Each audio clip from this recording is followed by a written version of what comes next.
Hey yo, what up, what up, what up, what up, what up, what up, what up? What up? I got my banana, I got my weed, I got my phone next to me just so I can read chat. And we gonna be doing this shit. Um I'm doing something new today. I'm watching Album and Preach today because they actually put out a video. It's been a long fucking time. But they're gonna talk about Andrew Tate for a cool minute, and I'm gonna like fucking put my 2 cents in it. I should just rename this stream My 2 Cents. To one of the victims. You're not stupid, and you can probably guess how I make so much money. I have to hide what I'm really doing. And the victim says, webcam? And he says, I've been doing this for a long time with a team of girls working on video chat. The company was Dun dun fake, dun but dun this is how I dun laundered dun my dun dirty dun money. dun dun Some dun of the dun girls who dun worked for dun me, dun I dun use dun them to do other dun things. dun dun To dun move dun money dun or dun illegal things, dun stock dun things. And I dun will never do dun that with you. dun If you dun. aren't aware, I'm sorry.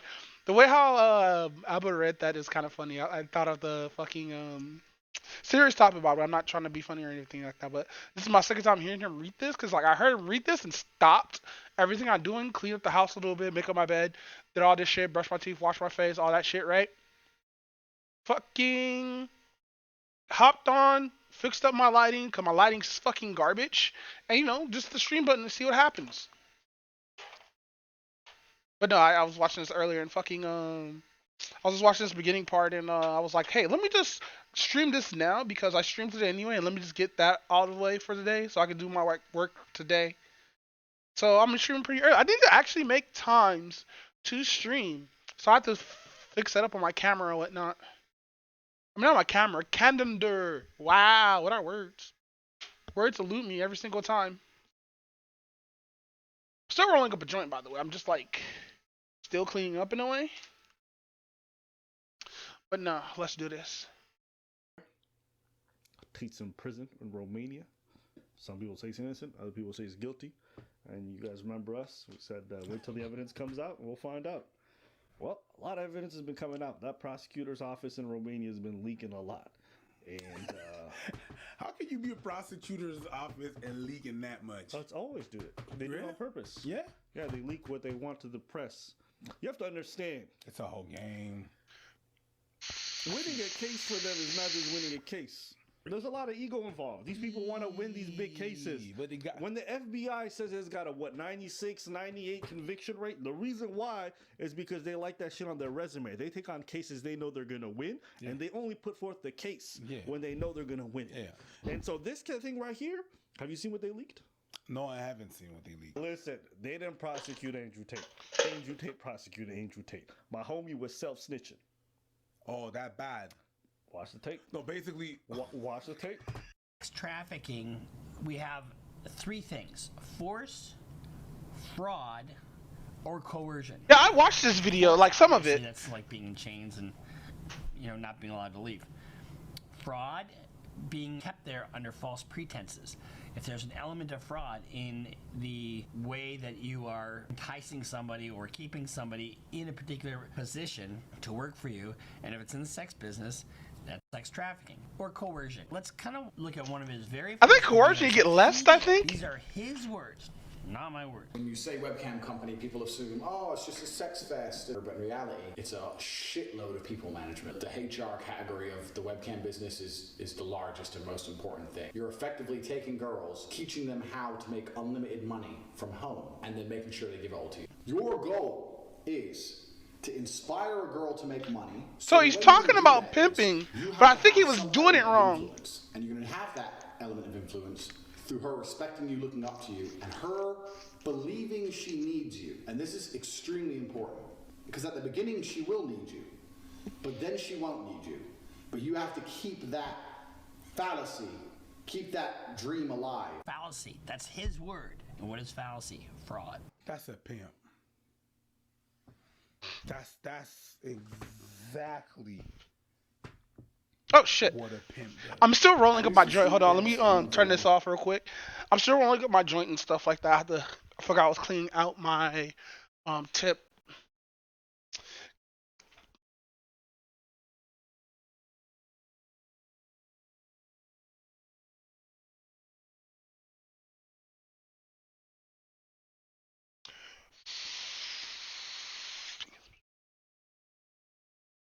All right.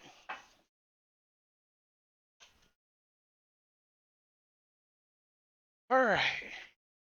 Now it's time to roll up sec joint two while we listen to this. I'm gonna roll up with a different paper though.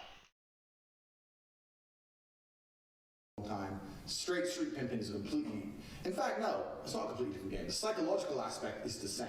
She can't do this without you to ensure that she doesn't do it without you. In the beginning, she can, but there'll become a point she can't. But you being here, it synergizes this teamwork energy. We're gonna do this together. Yeah, you go on the camera. Don't worry, I'll talk to the guys. I'm gonna talk to them. We're a team.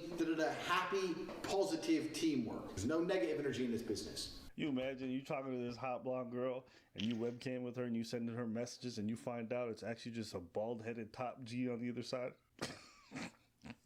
You thought you was talking to a Pro tip for those who have OnlyFans accounts who follow those girls: everybody got the same pics that you got, bruh. That's why you shouldn't use OnlyFans. But like women need money, so like support the sex trade. But like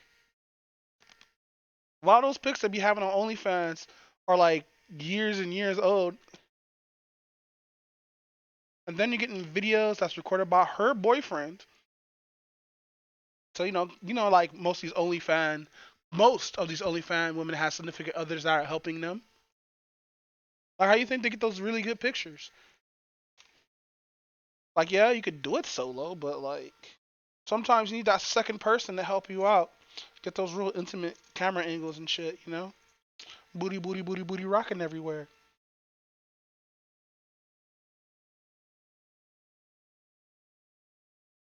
But no, not like all OnlyFans, like most OnlyFans counts as really, really just older pictures that people already gotten. Like everybody got the same pictures, and that's how they get you.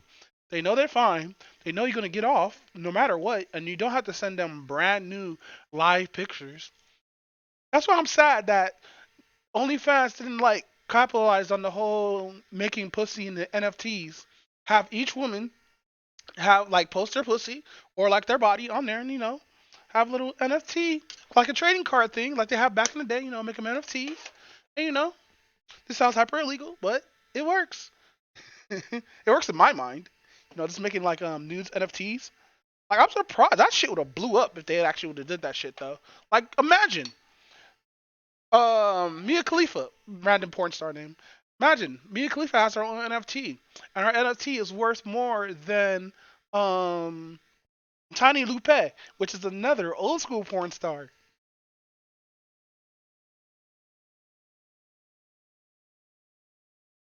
But like fucking yeah, man, like imagine how much money you would make as a porn star, having your own NFT. Like yo, I'm just spitting sorry, something hyper illegal though. Don't actually make news in the NFTs. Like Andrew Tate. bitch named Mercedes turned out as a nigga obsessed with Bugattis. I'm just saying. That's why. I'm sorry. Well, the reason why I'm having this face is because the amount I didn't realize how much foot and mouth could contain. Oh, he's fucking up. They got all the receipts on this guy, and it gets worse. You have to be positive. So by you typing for the girl, you maximize your money, and also she believes she needs you, which is extremely important. Another reason we use Chatterbait is because they will pay you in Bitcoin. Chatterbait. And this is amazing because you've all seen the thought audit shit that's going on. You've all seen the fucking legalities of banking. Trying to get money out of these sites into your bank without paying a shitload of tax is actually very difficult. See, it's that whole avoiding taxes. And it's not legal to do that. So in the last 6 months, Chatterbait have released a Bitcoin option. So they'll pay you in Bitcoin. Tax is also another important element for controlling your woman. You're not going to pay anybody tax because you're getting paid in Bitcoin. So you don't need to pay tax to anybody. Tell your girl that you're... I want to know if a pimp reacted to I want to know if her pimp reacted to this. Ugh. I had to spit inside of a jar. Yuck. But no, I'm currently like rolling up the jar. I want to know if a pimp reacted to Andrew Tate yet. That's what I want to know. Because he is spitting the pimp game right now, but he's like too open about it. You're not supposed to be talking about the shit openly. You don't talk about the game. You just don't play the game. Girls are lazy. Girls are stupid. and girls don't understand how taxes work. So the girl's working with you, and you're like, oh, okay, yeah, we made this much money, but I'm going to pay the tax to make sure we don't get in trouble. She'll sit there and go, okay, okay. Now that allows you to do two things. One, it's another control element. If I work with him, my tax is not a problem. If I do it alone, I have to deal with taxes. Taxes are complicated. It allows you to pay her a smaller percentage. So I used to pay my girls 30%. So for every $10,000 they made, I give them 3, and I keep 7. They thought they were on 50%, and I said that the disparity is because of taxes. So you're on 50%, we get to pay the tax first, and then it's 50-50. So really you're paying 30, you tell them you're paying 50. Damn, he lowballing? Hold on. The disparity lies. He over here lowballing his fucking workers. Let's go. And then he taxed them 20 fucking percent. Let's go. If they don't believe you or they want to get fresh or whatever, print out some tax forms. I used to do this all the time. I used to print out some random tax forms and say, yeah, sign here and sign this. What is it? It's for the tax. You want to pay the tax or not? Ooh, okay. And they just sign away. They don't know what they're fucking signing. Let's throw them away afterwards. But they think something's happening. Something real's happening. Nothing's happening except me get rich, bitch. So we started. All right, he's already admitted to tax evasion and fraud. I mean, it's not a mission. This is a course he's running. He's teaching people. That's what he's teaching. He doesn't mean he's doing that now. I'm just playing devil's. It's a very hard job. I'm not. Pippin ain't easy. So. Hey. He said that's what he was doing with these girls. That's what he said he was doing. Yeah. The women saying he did this to us. Oh. What, you think they're going to look at the bank records and see that the money, he was paying them 50-50? What you think? Let's be honest. If someone admits to what they're doing, just believe them. But to his defense, I got nothing. He's self-snitching. So Hey, what you're yo. telling me is that they got him on frauding the girls and defrauding the government. Is that what you're saying? I just want you guys to understand, just here, we're not even going to the human track, just right there. This man was stealing from the people that were working for him. Right there. He didn't even care. He said, I'm getting rich, bitch. Fuck you. He didn't care. He was stealing from it. If that's your job, how would you feel about that? Would you not want this person charged for that crime? Listen, if my employer even stole $1 an hour from me, I'd be pissed. Thousands every single month? Something real's happening. Nothing's happening except me get rich, bitch. You have to f- girls. You cannot do a business relationship with a female, and I'll tell you why. Women have sex with somebody. If they're not fucking you, they're fucking somebody else. And that other person she's fucking is going to have the control over her mind, as opposed to you. And if he controls her mind and you don't control her mind, once she starts to pick it up a bit after a few weeks, a few months, whatever, and realizes how to make money on her own, or she's going to run off and pay her boyfriend, or them two are going to go traveling in Southeast Asia and she's going to work as she goes, or she's going to go to her boyfriend and say, look, fuck it, you type for me. Oh yeah, but you're always working. I have to do some traveling and you can't come. I want to bring you with me. Traveling's a great one. That doesn't happen. The fuck? Women don't go traveling like that. The fuck? If you have a boyfriend, you're traveling with your boyfriend. Like, look at this fucking OnlyFans chick who end up making a shit ton of money off of OnlyFans and shit, right? She ended up going out with her boyfriend off that money that the simp gave her. This dude paid 12 grand for a hug. God damn. Because the thing about this business is mobile. If you can find a good Airbnb with good internet, you can run it somewhere else. So it's a good little caveat to throw in. And you're always working. Why don't you work for me so we spend more time together? Work for you doing what? So you'll have a webcam business. Oh, I don't want to do that. So okay, I know you don't want to do that, but listen. Come, let's have a meeting. Let's just talk about it. If you don't want to do it, don't do it. Fine. But let me explain it to you properly. In fact, I'll bring one of the girls who works for me. Your bottom bitch, the new girl, you go out for fucking a nice dinner. Your bottom bitch is the one who does the selling. You don't do the selling. The girl has to hear from a girl. And this is why your bottom bitch has to be trained. That's why I said it's so important to have a good first girl. Remember Ghislaine Maxwell? That was the girl that recruited for Jeffrey Epstein. Almost identical to what he's talking about here. You guys remember? So this is why I need to watch that original video. this is important. This portion right here. It doesn't prove anything, but it is one of the little pieces of evidence that they add in for the whole trafficking charge. Basically, he has a woman, okay, who used to be a former police officer in Romania. She's the one who does the recruiting and the managing of the women. Why? Because women are much more likely to be roped into these kinds of things if they're hearing it from another woman. So when he sets up his organization, right, because they're accusing him of running a criminal organization, he has the woman who he calls his bottom bit, right, to recruit the other women. Okay. Now,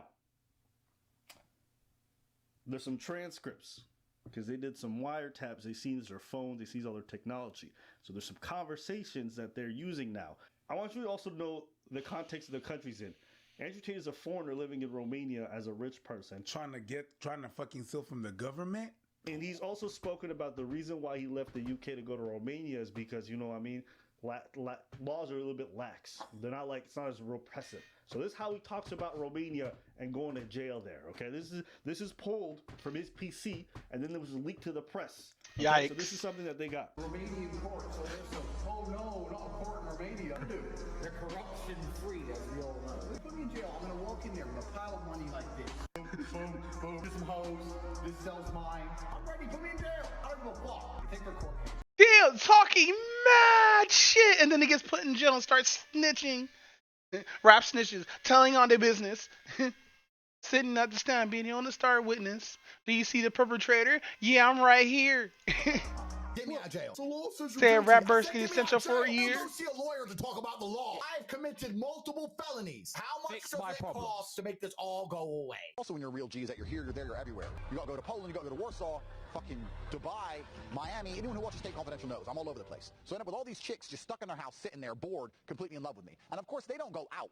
They're not allowed out. You stay in the house. You don't go nowhere.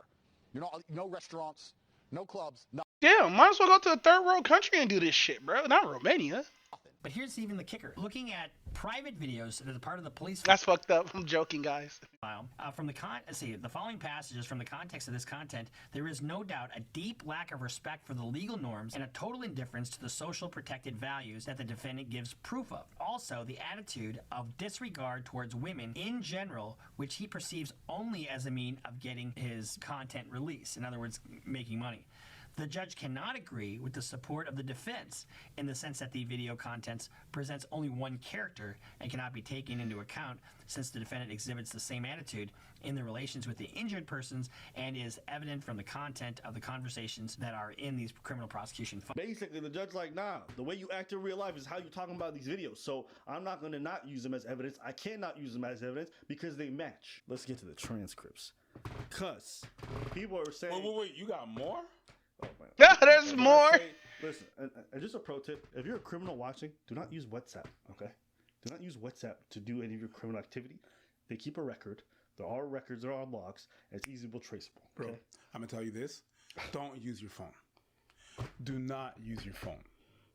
I'm talking Spitting about, facts. I Don't have use your phone. friends that were in instances where they crossed the borders and they have certain software that could tap in your phone and get the deleted items. You can always go get the deleted items. So that's the reason why they have burner phones. Don't use your phone.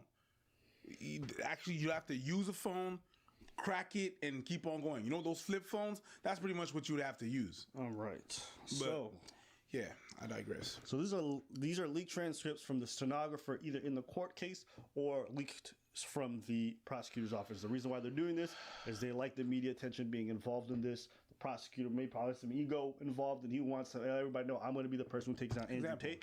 And listen, it only matters if he's got evidence to back it up, and he's done some digging. And it seems that during their 8 months of searching and their raids on the compound, they found quite a lot.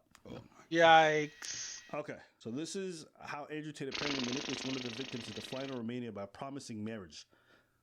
Then discusses said victim Yikes. as a commodity to be used for making money. Andrew Tate says, you have to understand once you're mine, might be mine forever. A woman never leaves her man, and I'll be the last man in your life. What do we do if we fall in love and I kidnap you to bring you to Bucharest? And then the girl replies, I don't think it's kidnapping if I want to come. First, I have to see in your eyes that you will never be able to live without me, and then I can trust you to show you everything. Bring a ring when you come. This is what the girl said. He says, can you be loving enough to be a wife, to always be on my side wherever I go, to talk to zero men besides me? You have to move to Romania with me to keep an eye on you. You're mine. Don't ever forget that. And she says, but can I trust you? He says, yes, you can. Man, even though he didn't answer the first question, he skipped right on to the second question. Let's go. We'll meet in Romania, and I want to know you're committed and serious about marriage. Yes, I'm serious. And when she gets there, he's like, well, we're not getting married. I want to turn you into a cam girl. Okay. So they're basically establishing that the way that he's getting these people involved in the whole business is through fraud. And if you remember what the guy said earlier in regards to some of the criteria that need to be met, okay, one of them is fraud. And that's what they're trying to establish with these conversations when they're released. So even though this conversation doesn't seem bad to you, you have to understand by the letter of the law and how they define human trafficking. This is one of those elements that they might incorporate in order to make that charge stick. 100%. He wasn't telling these people, hey, I'm running a can business, come down. He's like, I want to marry you. You're going to fall in love with me. You're going to fall in love with me. He gets them all the way down to Romania inside of his compound. Then he springs it on him with who? His bottom. So Andrew Tate says, you're not stupid. And he's talking to one of the victims. You're not stupid, and you can probably guess how I make so much money. I have to hide what I'm really doing. And the victim says, the webcam? And he says, I've been doing this for a long time with a team of girls working on video chat. The company was fake, but this is how I laundered my dirty money. Some of the girls who worked for me, I use them to do other things, to move money or illegal things, documents, and I will never do that with you. Basically telling the girl, you're different from the others. I make them do the really illegal stuff. Again, they have it. He's like, you're my main bitch. He's making main bitch into sub bitches. I wonder what's his actual main bitch though. I want to see his main bitch. Like Espion has a main bitch. A lot of pimps have main bitches. I want to see fucking Andrew Tate's main bitch. It's probably his brother. Right here in the wiretaps, okay? Him admitting to this stuff. This is going to be used in court, and you're going to have a hard time explaining this one away. What is this money laundering that you were doing? You can't go to the court and be like, hey, what happened was. Oh shit. So now here comes the next part. This is I think the biggest one. Tate's angels, meaning the bottom, the two women. The bottom bitches. I mean, that's what they call them, bro. What would you want me to say? This is what it reads. Charlie's? They don't want to say hoes? Hey, man, listen. These are the women who work for him. The Ghislaine Maxwells. If you don't make money, we're going to have a problem. Punch yourself in the mouth until I arrive, because then I'll give you another 10, you incurable slacker. And the other Yikes. says, I'll break you when I get there. And the victim says, what did I do? And the bottom is, you have 1 hour and 10 minutes to disappear. And the victim says, but what did I do? You're down 20%, 4 days since you posted. And she says, if Andrew looks to see you post TikTok, you don't even have time to pack. You're flying off the balcony straight away. Damn. So, what does this conversation really mean? This is where this is important. It might not mean much to y'all because you're like, well, when they're taking this in conjunction with everything else, the fraud element involved, the coercion element, the aspect of like lying about what they're really going to be doing there, the fact that he works for Katie says she's going to be punching the girl 10 times when she gets there. There's these threats of violence. The one saying like, flying off the balcony. Is that literally? Probably not. But there is some element there of threats of potential violence if you don't do what's needed. When you take that to court, and these are conversations that are happening in private, you understand? They're going to take this into strong consideration when they're making their case. They're going to be like, how do you explain this stuff? Oh, we're just joking. We're not going to actually make her. Well, then why is the victim telling you?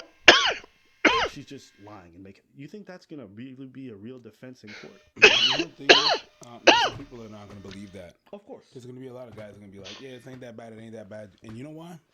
Because they actually talk like that. They talk like that with their girls. The girls, I'm saying guys, but I'm talking, girls do the same shit. Oh my God, I swear. There's some girls that are just into that weird shit. I feel it weird that like having a man with absolute power in a relationship to do shit like this. I find that weird.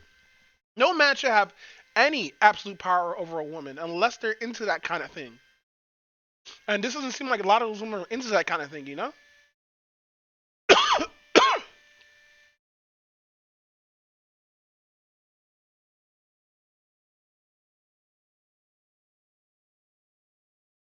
And also for the brave. What we do is we save this as an item, save as item.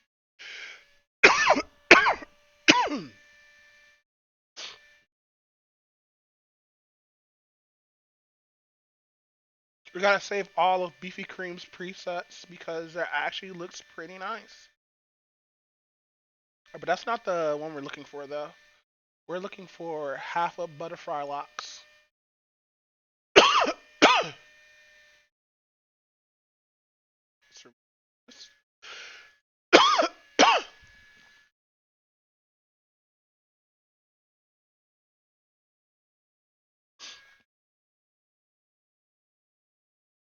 I'm gonna punch you in your mouth. And people talk like that on a regular basis. I was astonished at the fact, the language that some people use with their friends or with their loved ones. Yeah, but it's just, I'm just talking. It's just this, it's just that. Whenever you talk to them or whenever you check them, it's like, yo, listen, you cannot talk to me any kind of way. You can't talk to me about you're gonna punch me in my face. You can't tell me that you're gonna kick me in my throat. You can't do shit like that. But you know, man, it's just talk. It ain't real. These people are going to be super motivated to do this. Tate moved from the UK to Romania because the justice in the UK said it was too prejudicial and they were going to come after him strong. Romania is more lax. You went to Romania, acted a fool, want to say anything and do anything and engage in illegal activity. Yo, Andrew Tate was like, I bet. This dude fucked around and actually found out. Yo, fuck around and find out is a strong ass fucking phrase. Zach Fox, thank you for actually making that into a song, because fucking around and finding out is a real fucking strong phrase, especially in this climate of internet culture that we're in. Like, it's way too fucking strong.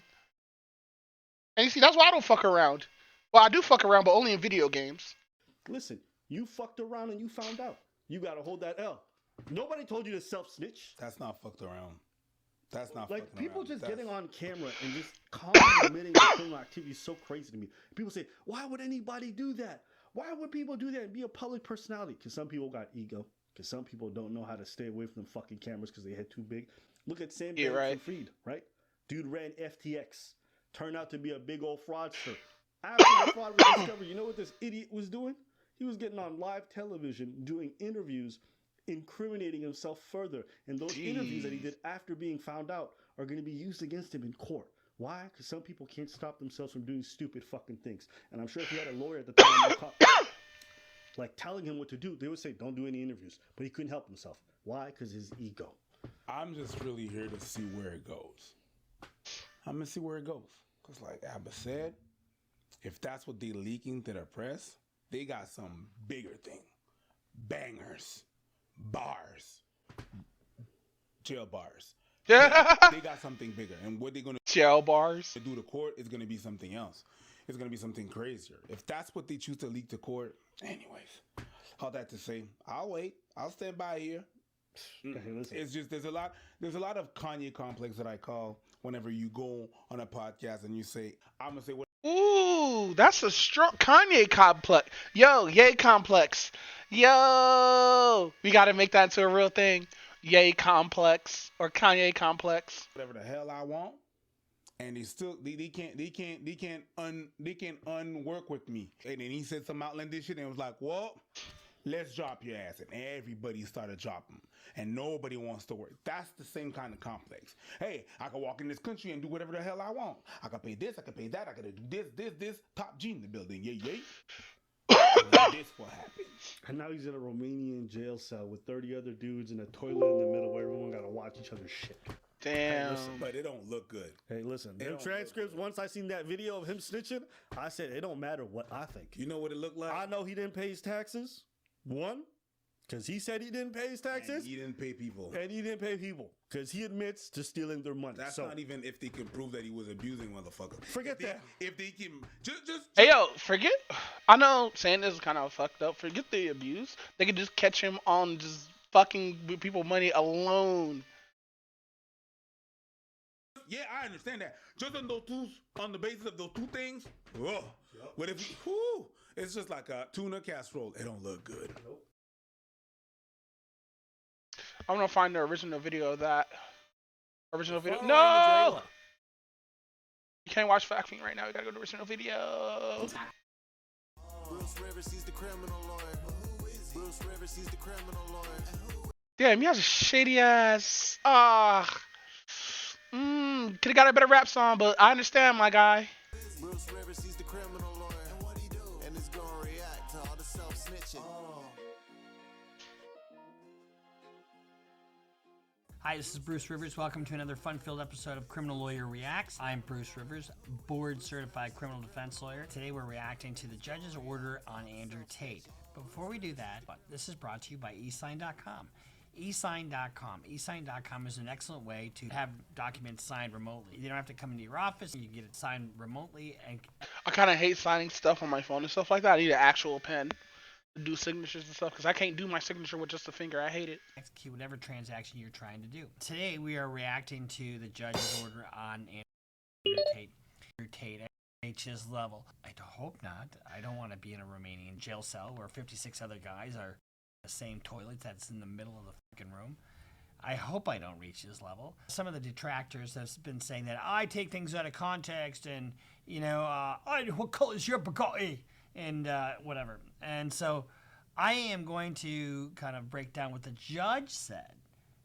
And I think I already did a thing about taking things out of context. But let's talk about what the judge focused on in determining the decision to keep him detained. First of all, Romania is a country that's part of the International Convention Against Sex Trafficking. So they're trying to standardize things across the globe because sex trafficking by its nature is borderless. In other words, if everybody has the same type of structure against sex trafficking, it should work as a kind of a global thing to prevent it. If there's a safe haven for sex traffickers, that's where they go. So that's what the idea is between that international convention. First, the judge references the definition of human trafficking. All right, I'm gonna act like I don't understand what he's talking about because I honestly don't know what he's talking about, but I'm learning. We're slowly learning. I don't know, I don't understand about the whole sex trafficking. Like, if it's a thing somewhere else, it's gonna be a thing everywhere else. That I understand. But he's using too many big words, and by the grace of some YouTubers on the YouTube or whatnot, black people don't read and or understand big words. So yeah, today we don't understand big words today.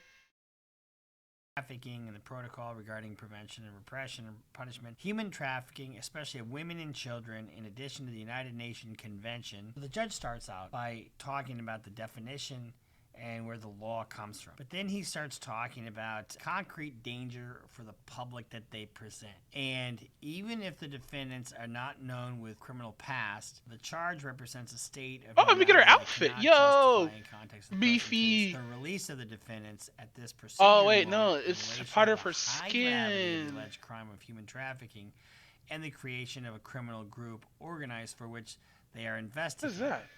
And then the other thing he talks about. Oh, it's a part of the hair. Is the judge talks okay, about. I can fix that. We had that stuff that had happened in London. Well, the judge says even though that's not a crime, it cannot be ignored. So he's using that, and he fled to this jurisdiction, and he's also using the fact that he's talked in videos and flaunting flight. He talks about that in his order. If I fuck up and England wants me in jail, I can fly on a Nigerian passport, or an American, or an English, or a Polish, or an Estonian. I have so many passports. What, are you going to block them all? Everything he is doing is consistent. But here's even the kicker. Looking at private videos that are part of the police file, from the following passages from the context of this content, there is no doubt a deep lack of respect for the legal norms and a totally. I don't think I'm able to do the front part. It's gonna look fucking weird when I do it, because it's not gonna have this top part of her skin, unless. Get me out of jail. The law says you're guilty. I said get me out of jail. Don't go see a lawyer to talk about the law. I hope she separate this shit by layers. How much does it cost to make this all go away? But also the attitude of disregard towards women in general, which he perceives only as a mean of getting his content released. In other words, making money. Yeah, his clout demon is like not greed, but his clout demon is masculinity. There we go. The judge cannot agree with the support of the defense in the sense that the video contents presents only one character and cannot be taken into account since the defendant exhibits the same attitude in the relations with the injured persons and is evident from the content of the conversations that are in these criminal prosecution files. The defense had made an argument. You can't really look at what he's saying on those videos because that's just a character that he's playing. Well, the judge has also looked at some private files, and the judge says, I can't ignore it. You look in some of the things, he shows you his 7 passports. I mean, who has 7 passports? And if you look at, we'll show you some video in a minute about the search. Oh, God. You look at the guns, you look at the passports, you look at all the other things that are on the table. He's ready to rock and roll. I mean, why does he need all this stuff? Well, I'll tell you why. Because he fled one jurisdiction, and he's worried about people coming after him. Cops in general. Regarding the need to prevent the commission of another crime, purpose mentioned in enumerated paragraph 202, blah blah blah. The judge notes the situation by which his conduct prior to committing the act is the subject of the case. The defendant proves the real risk of repeat criminal behavior. The judge is basically saying is, if you look at some of the recent statements put out by his camp, Andrew Tate has nothing but the utmost respect for law and authority, nothing but the most respect for the Romanian courts. Oh no, not a court in Romania. Of course they're going to say that now, but what did he flaunted it on his video. He absolutely flaunted it. Andrew Tate's videos that he made are completely biting him in the ass. When somebody tells you who they are, believe them. When Andrew Tate tells you he's got 7 passports because he could go to Romania, I could go to Bulgaria, I could go to Sudan, wherever the fuck he says he's going to go. He's so full of shit. You know, and the thing that kills me, honestly, about this guy in general is the hubris. And he not only preys on these women, but he preys on these young guys with no self-esteem, and they just think he's the bee's knees. Oh, look, he's driving a Bugatti, you know, and he's doing this, he's doing that, and he just has money, hand over fist. Well, you can make money hand over fist, but if you have to look over your shoulder, that's called short money. It's absolutely short money. And so anybody out there who's paying $50 a month to Hustle University, which I don't think exists anymore, is someone that needs to look elsewhere for motivation and support. Okay, you just got to use this, and that makes it actually looks proper. Hold on, let's turn all these on. He started out being successful as a fighter. You don't make a lot of money as a professional kickboxer. He wound up with, when he got done with the fight game, he had 70 grand to his name. He blew 30 of it trying to gamble it to try to get a place in Thailand, and it was left with $40,000 left. He was going for the quick money. He was selling drugs for a short time. But fighting wasn't paying the bills, sold drugs, whatever. And then he does this webcam thing and didn't do it. I mean, the webcam business is not illegal by itself.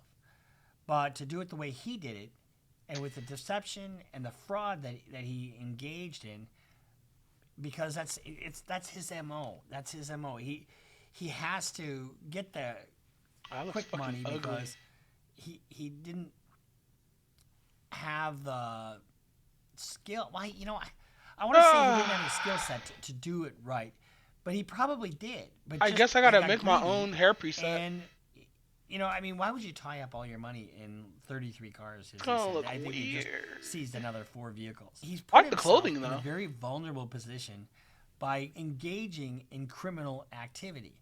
When you break the law, you give the See, I government was right. a foray Because if into you do your it like life, this, right? You just do, because you give the government the ability to then control your life. And who's controlling? Yeah, I where wish he this is hurried and what up. he's doing. I wish this really hurried up.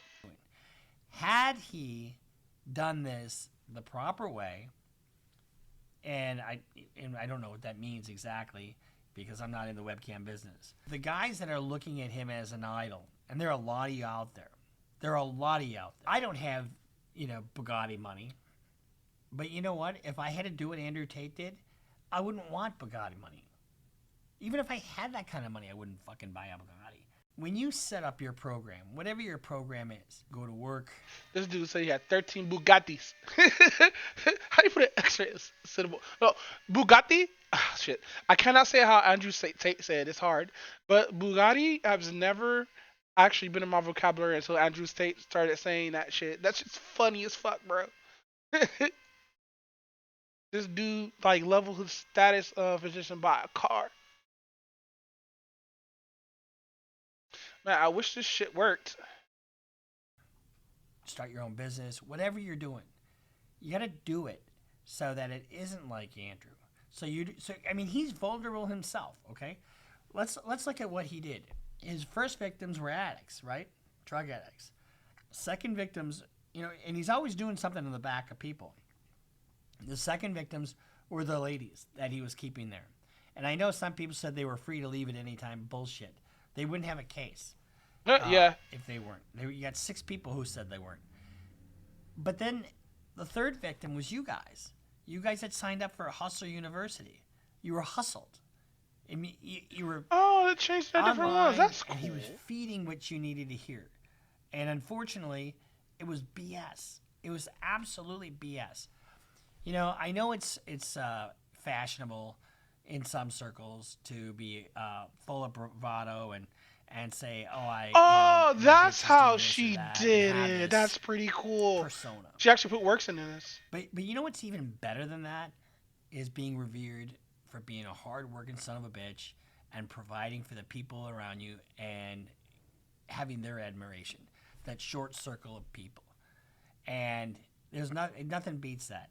I have a I'm gonna family turn all this that sits on. around me, and I try to make sure every one of them is taken care of, and I do it through legitimate means. Oh, wow. Viewer Viewer Studios fucking when I went to derping law out. school, It can't stand all this details shitty coming from grades her coming out model. of college. I didn't think I'd By the get way, I in. got this model for And Booth. when I got in, I thought they were gonna put their hand on my shoulder and say, "Look, we made a mistake." But I worked my ass off, and I really liked law school, and I grinded it out. And it was like 7 years between my first year of college until till the end of law school. And by doing that, guess what? I was able to set up my law practice, and I've been doing this for 25 years, and I have all the trappings of a good life. That is solid. That's where you need to be. So when you look at the decisions that Andrew Tate has made, he's made his bed. And his bed is right now with about 56 other guys in a single room with a toilet in the middle. Yeah, that's gross. The next phase for him will be to face the charges, and we'll follow this. So he isn't getting out. The judge has Well, the stuff used that's his blacked videos out. against him that were in the police file, rejected all the defense, and I wouldn't be shocked if all of a sudden he winds up with new lawyers, because that's the kind of guy that he is. Unless off camera, he's really understanding how They really gotta fix much how you trouble see he's shit in. here. I heard this. I don't know if this Because, is like, first it accurate comes or out not. as black, I then heard it's he not could be black. looking at up to 14 years. I Oh, don't there's know a if that's chest true or for. not. Wow, that's All I know detail. is he is looking at a Sure, they boatload put of detail time. in He's this. looking at the better part of 10 years. All right, let's get out of here. And Save us new item. at the end of the day, just be good to the people around you. Work your ass off. Have a program that can't, you don't have to look behind you. Bro, I think if Andrew Tate helped them get into the cam business or whatnot, and didn't take so much money from them and then talk shit about it, I think Andrew Tate would have been okay. If he didn't have the pimp mindset, yeah, I think he definitely would have been okay. He could have made it like an actual business out of camming or whatnot. Probably could have had his own website by now, Probably could have been better than damn near OnlyFans almost. But no, nothing could be OnlyFans right now. OnlyFans definitely a real competitor. Yeah, I said it. So we'll see you next time here on Criminal Lawyer Reacts. Make sure you subscribe. Follow us on Instagram. Follow us on Twitter. Follow us Thanks on for the Patreon. content. Andrew Tate confesses.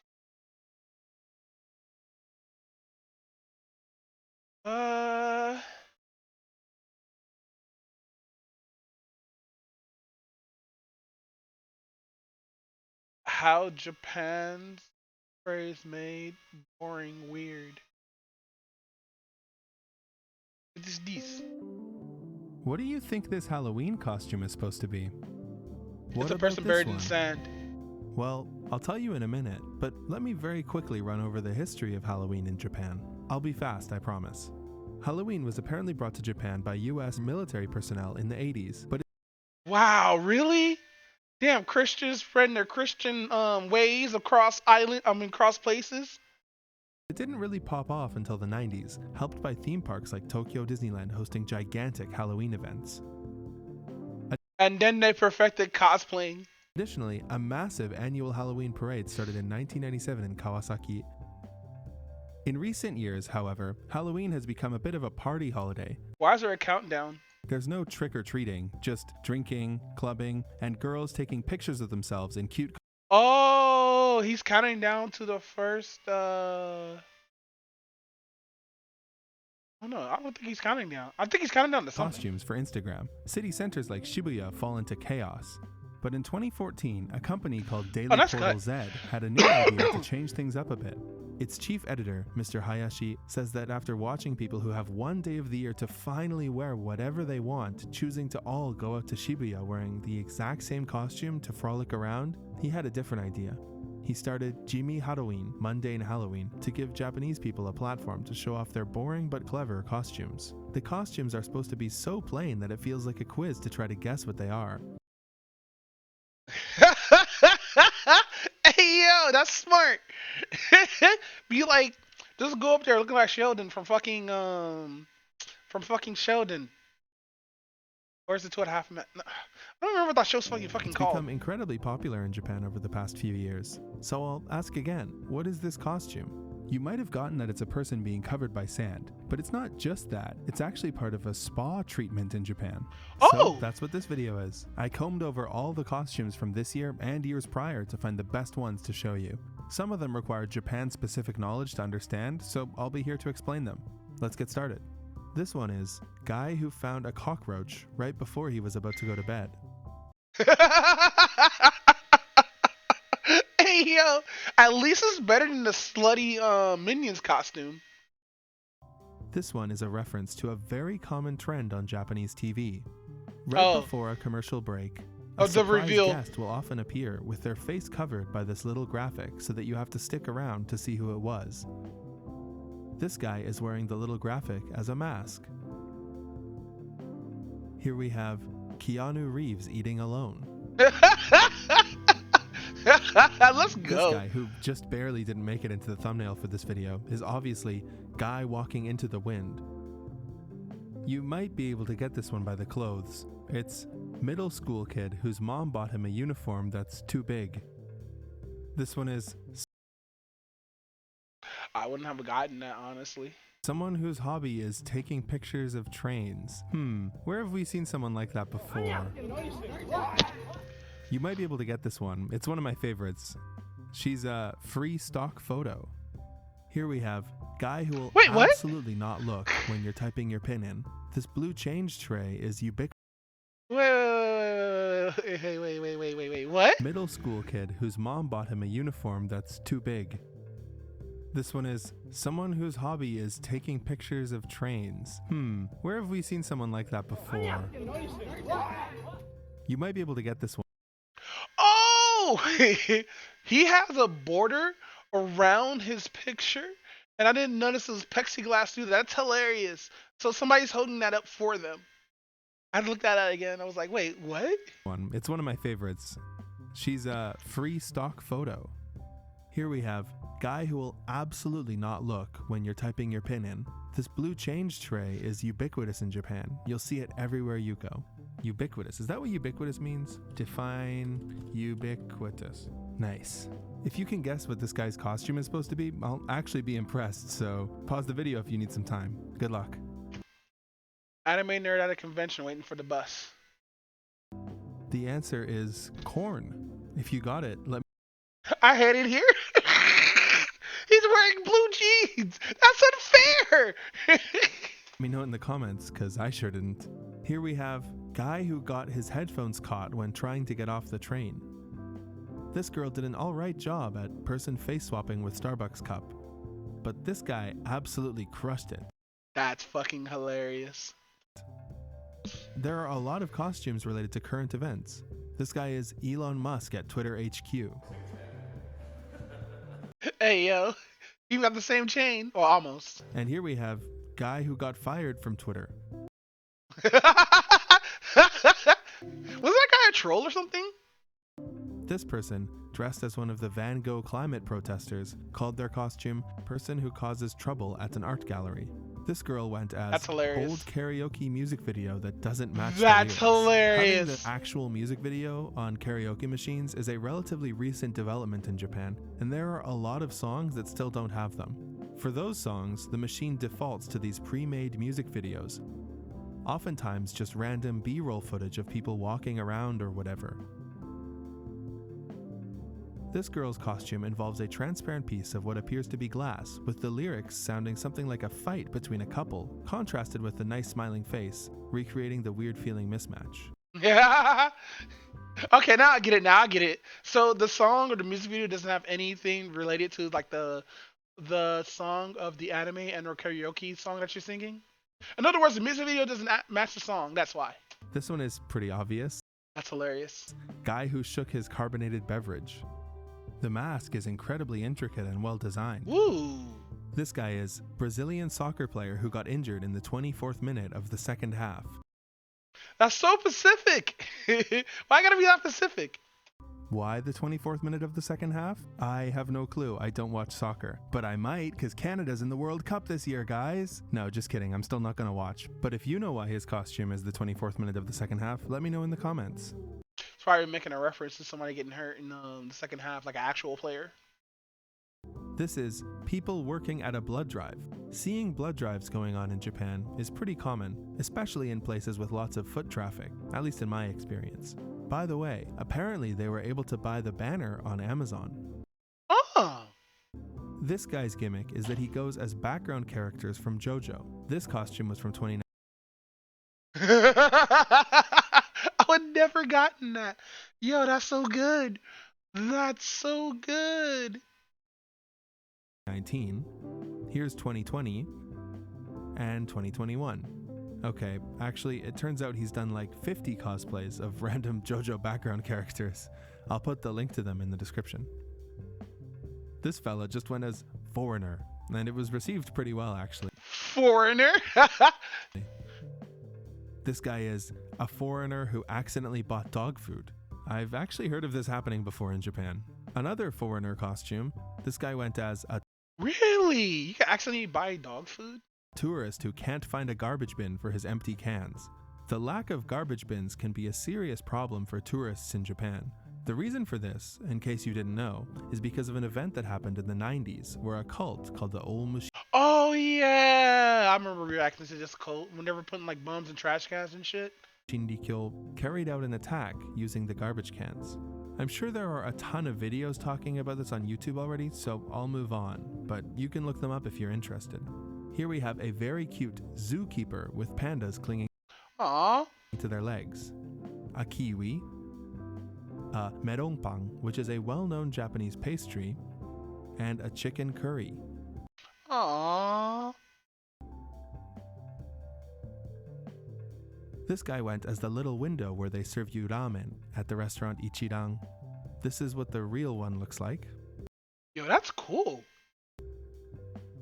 This guy's costume is guy who had curry udon for lunch. I'm hungry after looking at these costumes. Here we have guy trying to squeeze out the last bit of toothpaste.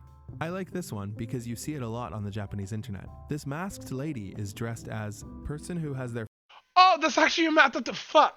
I actually thought that was like an emoji on top of her face, but no, that's actually really good. That threw me off. face hidden by a sticker. Japanese people highly value anonymity online, and it's incredibly common to see things like people hiding the face of random strangers who ended up in the background of their selfies, or people showing We do that out here though. their face but hiding all of their friends' faces in group pictures.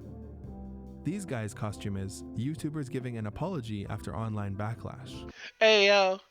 Yep, they have online drama in Japan too. Here we have, I gotta see how the online drama in Japan's like. from left to right, newscaster who is made to report from outside on a rainy day, girl who went outside underprepared despite there being a typhoon, and live coverage of a typhoon. Typhoons are a big thing in Japan. I'll tell a typhoon story at the end Well, they're because they're on an island. Now, of course they have typhoons a lot. They're on a fucking island. of the video. Probably Hawaii has a lot of typhoon stories too. This girl's costume is person who is about to get on the Kodama bullet train. The Kodama is the slowest bullet train, taking almost 4 hours to go from Tokyo to Osaka, compared to the norm of 2.5 hours. That's why she has all the snacks and alcohol ready. Oh, it's a scenic train. Why would anyone ride this, you might ask? Well, luckily I've ridden it, so I can answer. A lot of people use a system called Puratto Kodama, which is a way to buy discount tickets on the Kodama so it can be significantly cheaper than other methods of transportation. Furthermore, the fastest bullet trains actually don't stop at certain stations in between, so sometimes you have to ride the Kodama. This guy's costume is obviously guy with the longest fingernails in the world. I remember seeing He cut off his nails, I think. the guy he's emulating in my Guinness Book of World Records as a kid. Shout out to everyone who got the Guinness Book of World Records for Christmas as a kid. I heard those cost a lot. This person is dressed up as, no, it's not Mr. Peanut. It's the logo for Komeda Coffee, which is a large chain of cafes in Japan. You might think this guy's costume is a key, but no, I'm just kidding. Yeah, he's a key. This guy is doing the Chunibyo pose from this famous Japanese meme picture. What? I don't get it. For a more in-depth explanation about this very Oh. important Japanese concept, please check out my video, The Most Shocking Japanese Internet Mystery. You might be able to guess this one. It's Google Street View. Have you seen the Netflix show Old Enough? It's a famous Japanese show where they send a young child to do an errand unsupervised and record it. That's what this costume is. The two people in the back have cameras, with one of them disguising theirs in a cardboard box. By the way, apparently these three people all came to the event separately and didn't know each other. They Oh, that's hilarious. That happens sometimes on cons out here. all just had similar inspiration for their costume. What do you think this girl's costume is? She's holding a laptop and she's scratching her legs. She's an office worker who slept at work. If you guessed person who is working from home but only wears the top half of their uniform, you're correct. What? I know you can get this one. Boo! He's soy sauce. Remember 3 videos I saw. ago when I told you about the Japanese restaurant Yayoi-ken and how they have unlimited rice refills? This guy's costume is guy who is looking for the rice refill at Yayoi-ken. Wow, he's literally me. I asked my Japanese friend for full context on this one. She says that after every semester of Japanese school, students must bring all their things home. In the summer semester, Oh, because we have to do that when we graduate from like elementary. We got to bring like all our stuff home for elementary and stuff like that. Like all of our books and stuff, all of our work that's been graded throughout the year. We have to do that. of elementary school, students grow a morning glory flower, and when the semester ends, they bring it home for the summer. This guy's costume is an elementary school kid who failed to bring everything home little by little over the days prior, and now has to bring everything home at once on the final day.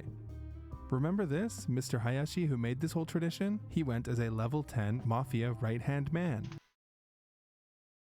Hey yo, I'm gonna start doing that. I'm gonna start wearing like I'm gonna do that exact thing, but wearing a little thing on my head.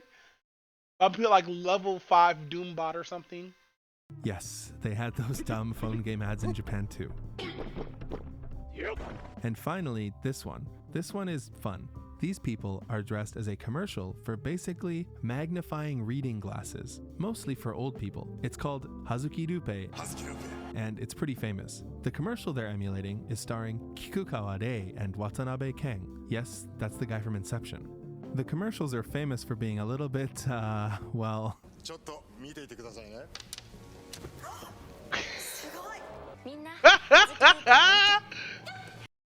I wish I was that pair of glasses.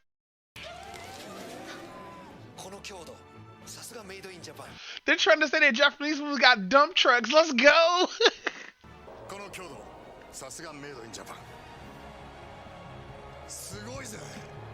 How many girls' butts sat on this pair of glasses?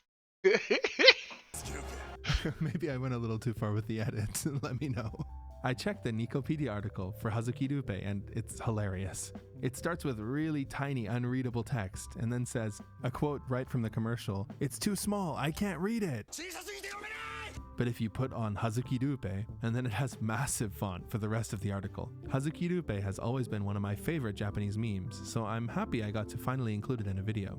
Alright, I promised a typhoon-related personal story, right? Japan gets a few typhoons every summer. Yeah, being an island country. It's a country. Remember. And in 2013, I was about to experience my first.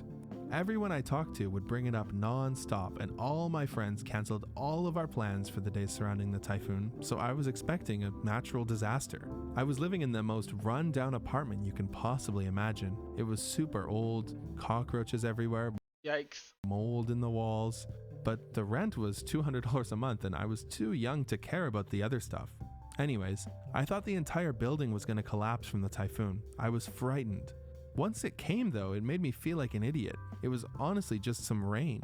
Fast forward a few years and I was in Osaka for the summer and I had a second date planned with a girl that I was Hey, let's go. Getting dates in Japan. really excited to see when the typhoon came again. It was a relatively light typhoon this time too, so I shot my shot and asked if she was down to meet up anyways. She surprisingly said yes, and we ended up spending the evening walking around in the heavy rain, popping in and out of bars Oh, that's so romantic. In the rain, you're rushing in and out and stuff, checking out things. That's so cool. and restaurants. Yes, we did get completely drenched, but honestly, it was the closest I've ever been to a scene from a romance movie. We got to experience a summer evening in Shinsaibashi, one of the busiest parts of Osaka, completely devoid of people, under incredible weather conditions. I wouldn't recommend underestimating typhoons in general though. It's not a good idea. They can hit Japan really hard. I just got Yikes. lucky. Thanks for watching. If you've enjoyed this video, please consider subscribing. If you're desperate for Japan analysis content, I actually do upload unscripted content on my Patreon sometimes. Yeah, it's good content. Good content. I always want to watch that video because it's been recommended to me like 80 times, so I just said fuck it.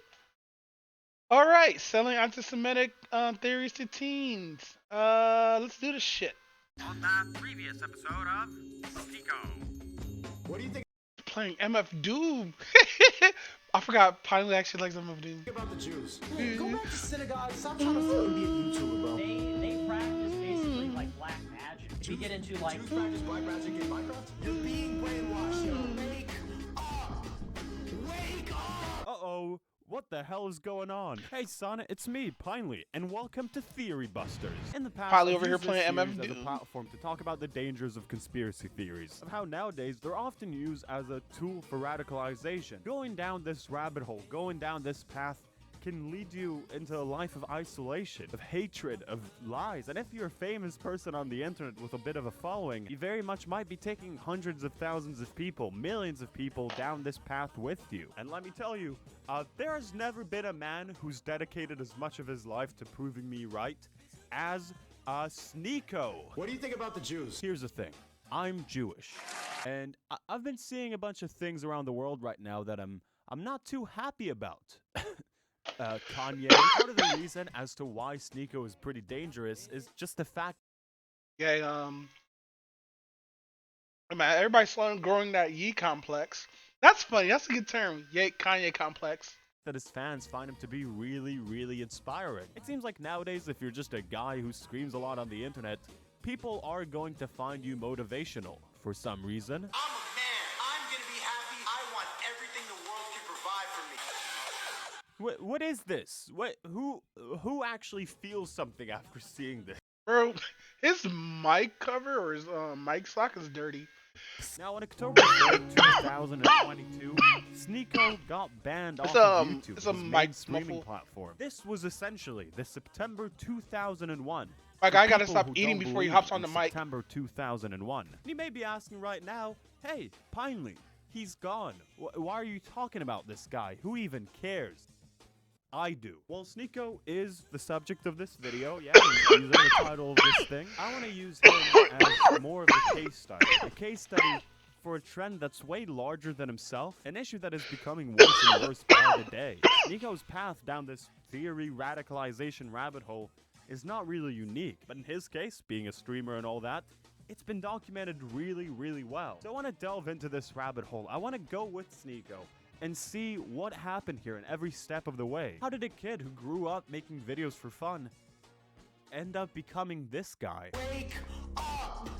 Wake up!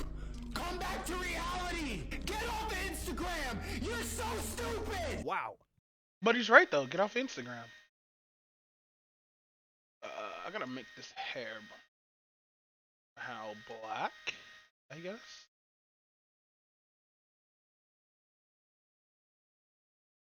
Dot. Can I just go in here and edit the hairstyle? Or can I edit the back?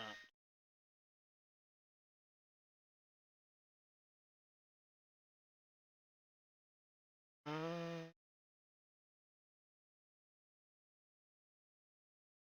nothing's and nothing's.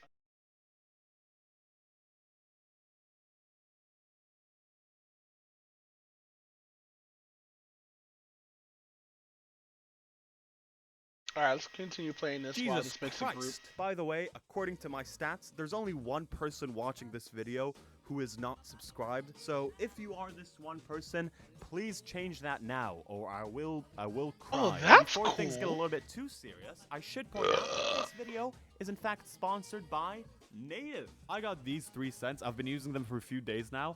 I really like smelling them. This one is the coconut vanilla one. This is the one I use the most. It smells like a pina colada. Lavender rose one. Bit of an earthy smell to this one. Bit of an earthy. And the peach one. Ooh, reminds me of the summer. Native's deodorants are vegan and cruelty-free. They're also aluminum-free and paraben-free. And it has familiar and simple ingredients such as coconut oil and shea butter. It stays on you for 72 hours. And why not I need to up my my grooming game by getting Manscaped. the video? Oh, more MF Doom tracks, yo!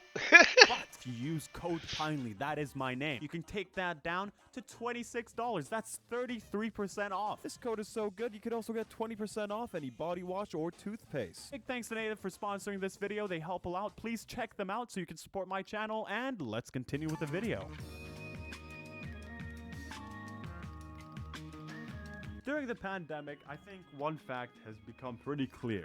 There is a definite connection between religion, believing in conspiracies, and politics. And Sneeko is definitely no exception to that rule. Why is anyone even close to siding with Satan? Why is I'll say from my experience at least, every single person that I've talked about in this Theory Buster series has had somewhat of a religious past or is currently religious. Shane Dawson and his brother both said that they grew up religious.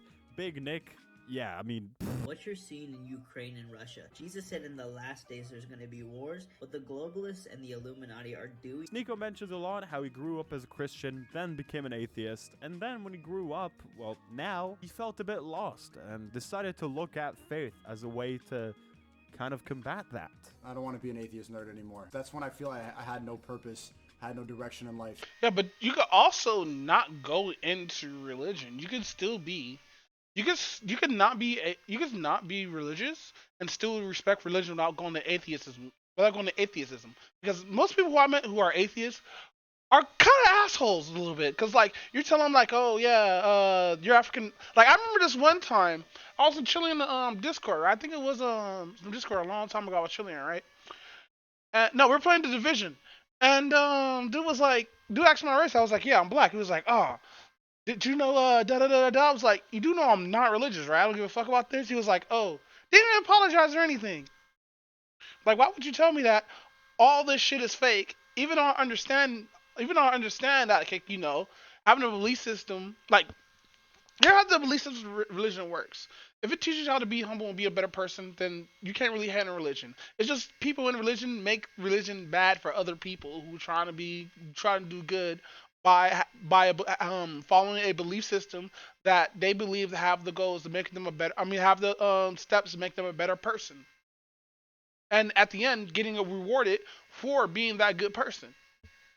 That's all. That's all with Christianity. I feel that's how it is and stuff like that. But then again, I might be wrong.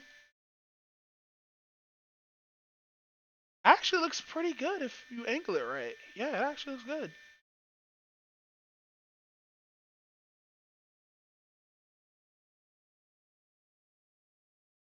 And this has given me more purpose and more, I feel more alive. Back when Sneeko was like 14, the dude was already making some crazy ass videos about 9, I'm gonna say a few words so I don't get demonetized, 11, and now he's I'm gonna say a few words so I won't get demonetized, let's go. Also believing in all this theory bullcrap. Satan. The guy simply cannot stop talking about Satanists. It's all he ever talks about all the time. Satan. Satanist this. Satanist that. You'd think that a Satanist slept with his wife, considering how much he talks about them. According to the Sneeko mindset, every single person who's rich and powerful, and all the rich and powerful people that he likes, is a Satanist. He claimed that Gaga's Super Bowl halftime show was a cover for satanic rites. Yep. Lady Gaga, more like yikes. Lady Satan. Go away, you scumbag. Yep. Jim Carrey, Satanist. That's some demon shit. Lil Nas X, Satanist. Obama, Satanist. Jamie Kimmel, Satanist. Ah, get exposed.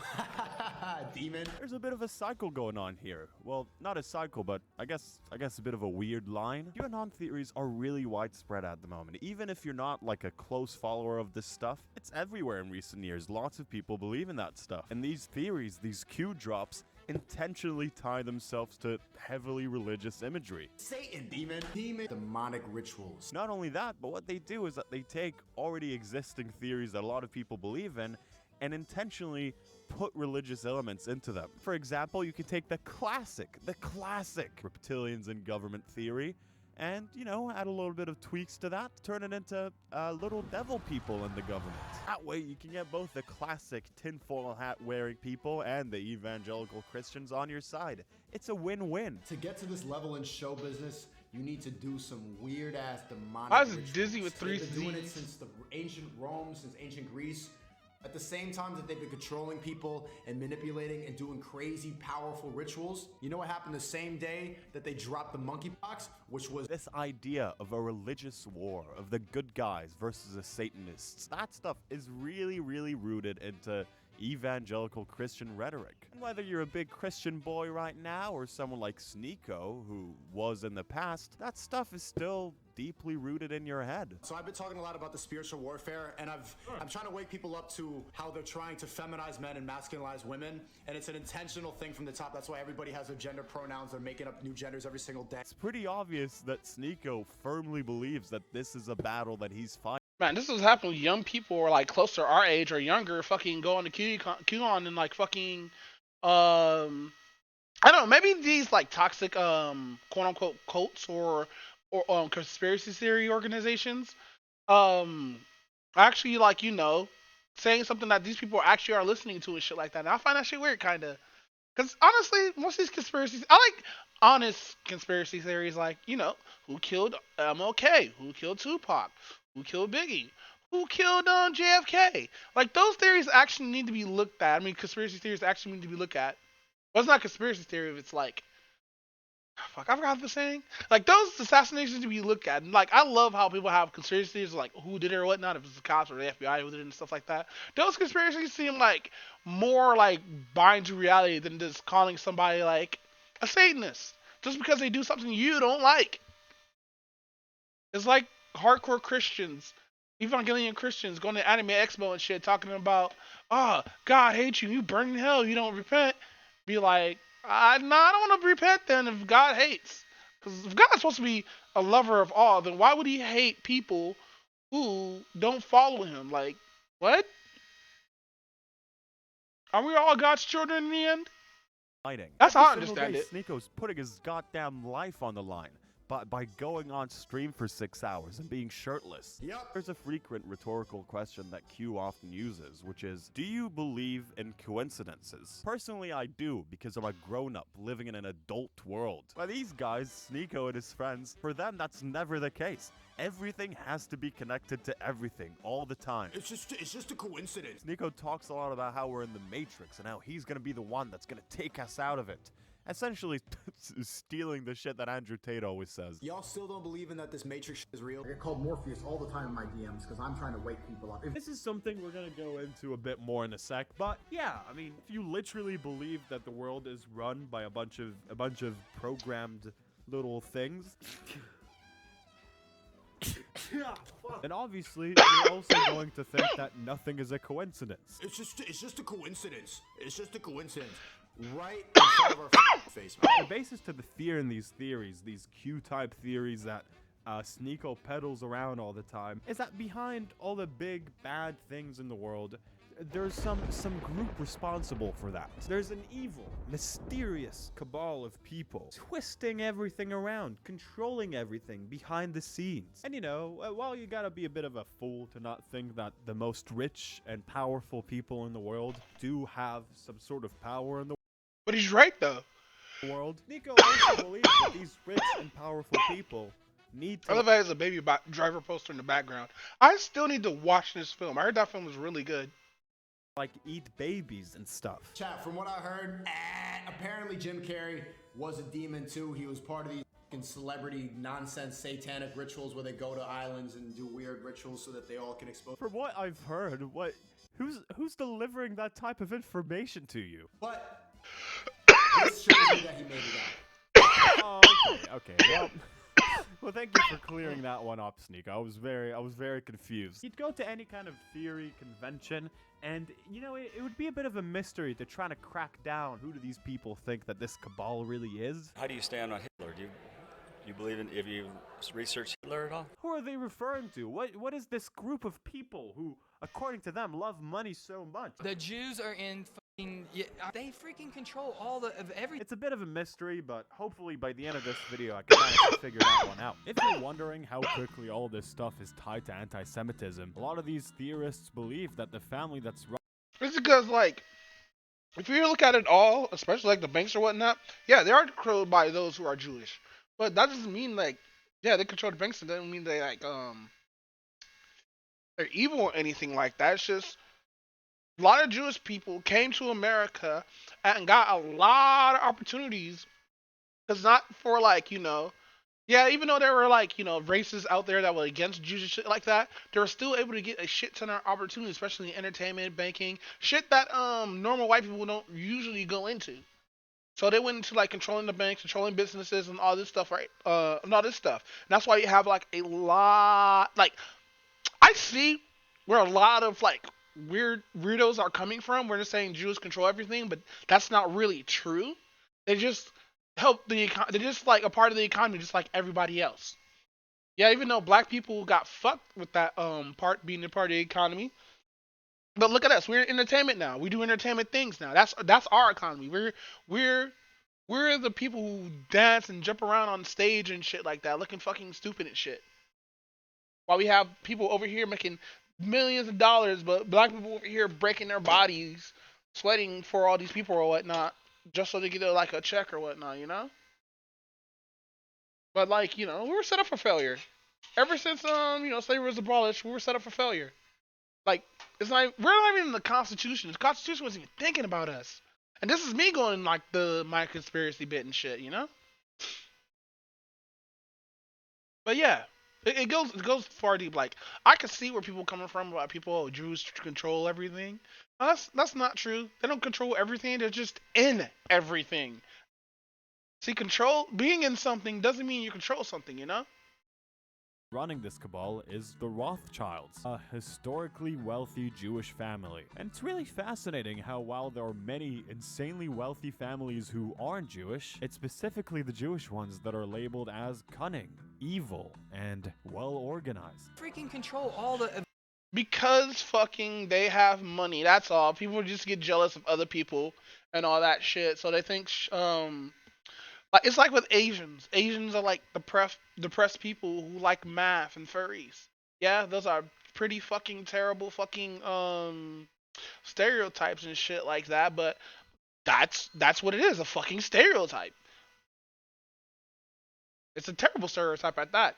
They control all the money in the world. Platforming these Q-type theories is both beneficial and not so much. On one hand, by being this grifter, this parasite sucking on people's brains, you manage to capture a very devoted audience, because as much as these people claim to be free thinkers, they really love following people. These are lost souls. I had no purpose, had no direction in life. But the main downside is that you're probably gonna get banned. But hey, I mean, at least you made some money along the way. Nico is clearly a confident, charismatic guy. It's no wonder that people end up following him. And he says everything with so much conviction because he himself believes everything that's coming out of his mouth. He himself is part of these people. A lot of times you may go on Twitch, you may watch one of the streamers that you like, but yes, like me.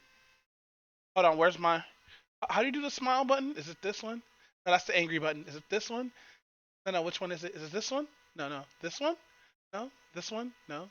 This one? Yeah, like me. Yes, follow me. Follow me only. Yes, give me all your follows and subs. Please give me your subs. Your subs will make me happy as a robot.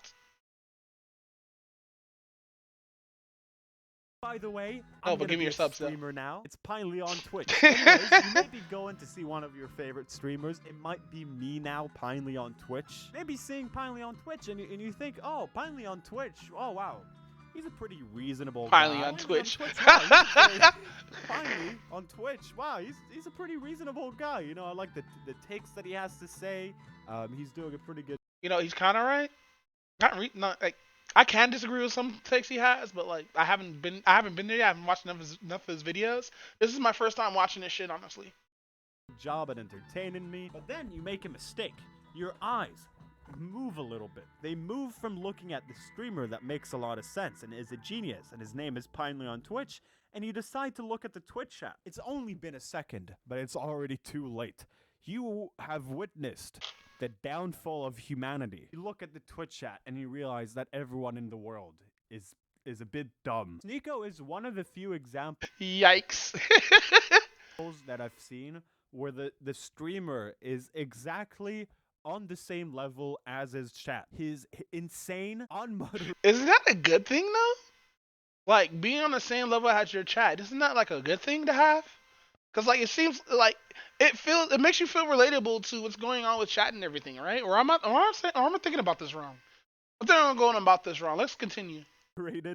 Insane tinfoil hat wearing chat. Let's read some of these things that these people are saying. The elite slash matrix are running the world, and the presidents and popes are the puppets. A triangle is everywhere. Dude donated $50 just to say this shit. This one was posted while Sneeko was watching a Lady Gaga concert. I rebuke thee, Satan, in the name of Christ. Woo! And I don't. Yikes. I don't really know about this one. The world, it's a scary place. Lots of bad things. My dude literally went to go grab his flashlight. Are happening all the time. It's hard to feel helpless against all those bad things. Conspiratorial beliefs sort of work as a way to explain that badness. They create a situation where there's a clear good and a clear evil. On one hand, you have the evil, child-sacrificing Satanist. And on the other hand, you know, you got the good people. Oh God, he's this other phone. It's so bright. The ones that love God and Christ and all that. A lot of faith. Why does his face have a brighter screen and his brighter light than his back? Jesus Christ. It's around this idea that individuals. I know that shit bothers him. Can gain power within themselves without the support of any major institutions, the same ones that I didn't think I would get that flip. Claim to be attacking them. I hate when I just pause on something. Don't you hate when you pause on a frame and you just get like the most weirdest fucking face?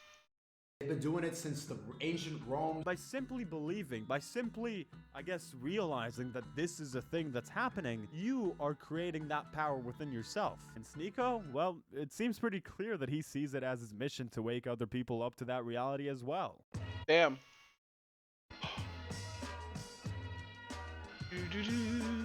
In The Matrix, the very popular movie The Matrix, that's a movie franchise, there's a very iconic scene. Neo is presented with an option at some point. He's offered to either take the blue pill and stay in normal, mundane reality, this fake reality. Sorry. We learn later on. I gotta play this fucking song. I think I have it on Mad Villainy. It's not Mad Villainy. I don't think it's Mad Villainy.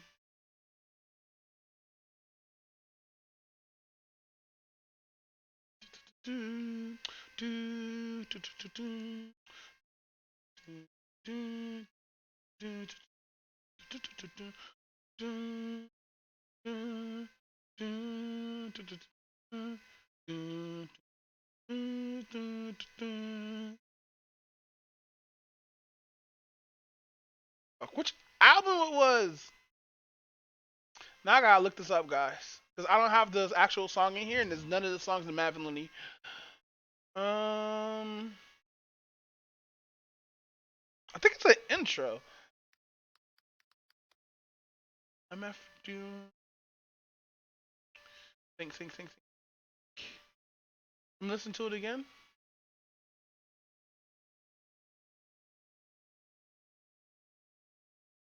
It seems pretty clear that he sees it as his mission to wake other people up to that reality as well. That can't be rap beef.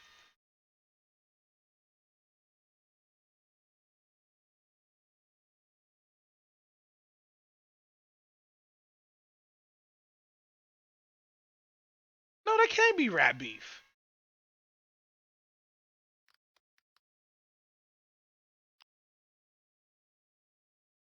I probably got this wrong. Let's see. I haven't eaten all day. How am I gonna do this? No, it's not rap Lunch, beef. I'll hook you up with something. Chop a little bit, man. Of course, my friend. What happened to you? But it is the right fucking album.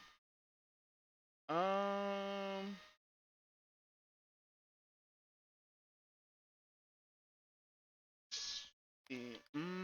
Food.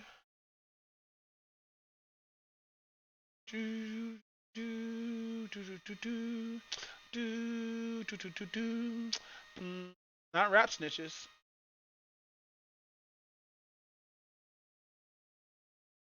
Does he have it? Eating all day. How am I gonna...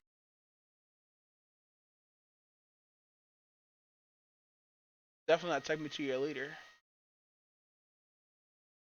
You've gotten through the hard years. Oh shit! It was rap beef. I was right. Yeah, don't wait for it. I'll tell you what, man. Hold on. Yeah, it's rap beef. In the Fucking. I'll hook you up with something. I got a little back. Oh, you know why? I hear you. That's cool. And it's a feud, so don't be in no beef. It's beef rap, not rap beef. Enough. You talk of the people's rights. The people have only those rights which I choose to give them. For their own good, believe me. I do. Yeah, I want to get this as an interstitial, just like the beginning, like skit, and then the rest of the song is interstitial. Cause I do that shit. I'm a video editor. I can't even do that shit. Ah, yes. The young traitor who is trying to turn my people against me. Watch him. I have special plans for that one. Beef rap can lead to getting teeth capped or even a reef from armed dudes on some grief crap. I suggest to change your diet. It can lead to high blood pressure if you're fried, or even a stroke, heart attack, heart disease. It ain't no starting back. That's how you start to squeeze. Take the easy way out, phony. Until then, they know they wouldn't be talking that baloney in the bullpen. So disgusting, pardon self as I discuss this. They talk a wealth of shit and they ain't never seen the justice. Bust this like a cold milk from out the They torch. talk a wealth of shit and never seen justice. Or he'll boil it. You'd be better off in PC glued. And it's a feud, so don't be in no TV mood. Every week it's mystery meat, seaweed stewed. Food! We need food! He wears a mask just to cover the raw flesh. A rather ugly brother with flows that's gorgeous. Drop dead joints hit the whips like bird shit. They need it like a hole in their head or a third tit. Her bra smell, his cards say ah hell. Barred from all bars and kicked out the Carvel. Keep a hooker where the jar fell. And keep a cheap hooker that's off the hook like Marvel. Top bleeding. Jesus! Hold on, I gotta rewind that. Fuck, yo! Large squares. The odd peer swears and God fears. Even when it's rotten, you've gotten through the hard years. Hey, yo, hold on. We gotta go back a couple of seconds. Hold on. Let's just get the...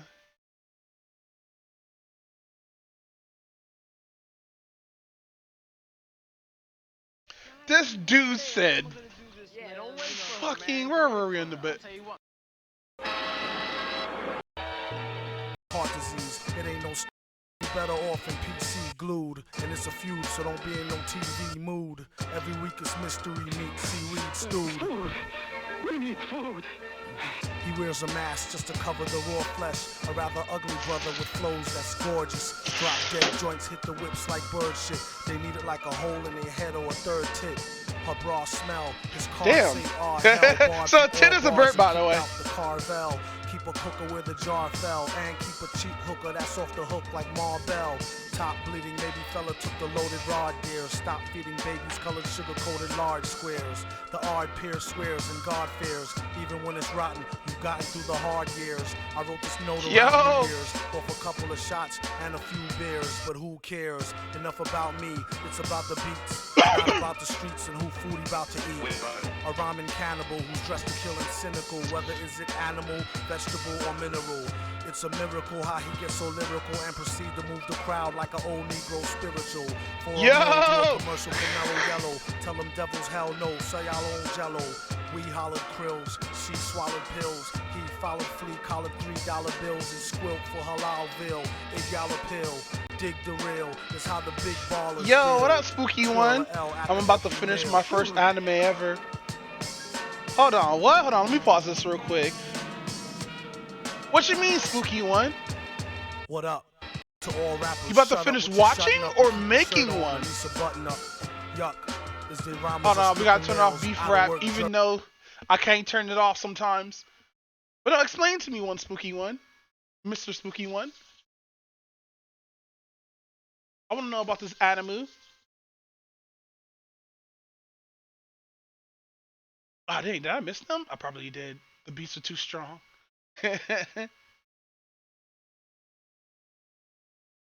Since they shut down Chippendales. Alright, where is my scales, phone? let alone the pre-orders that's counted off shipping sales. This one goes out to all my people skipping bail, dipping jail, whipping tail, and sipping ale. Like the doobie till it glow like a ruby.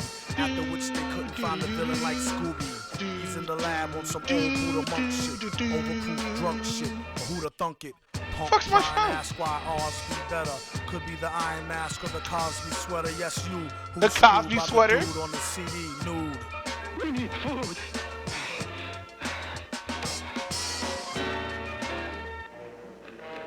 Yo, you know what I need to do? Wait, bring him to me.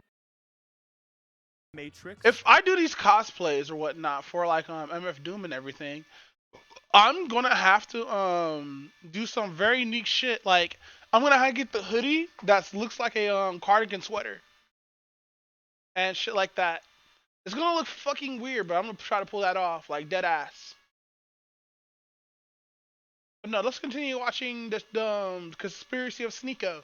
The very popular movie, The Matrix. That's a movie franchise. There's a very iconic scene. Neo is presented Where with an the option fuck at some point. is He's my offered to either fucking take phone? the blue pill and stay in normal, mundane reality. Ah, it's in the bathroom probably. Reality. Oh no, it's right here. Later on in the movie, I'm an idiot. Or he can take the red pill, and then a bunch of cool shit happens. That pill being the one that takes him out of the Matrix. Now, for the first time I watched this scene, I was like, this is a good scene. This is very interesting stuff. You know, it's clearly sort of like an analogy about enlightenment and sort of the dangers that you take along with it. I've also seen that this is an analogy to the trance experience, which would make sense considering the makers of the Matrix. Very cool scene, very good stuff.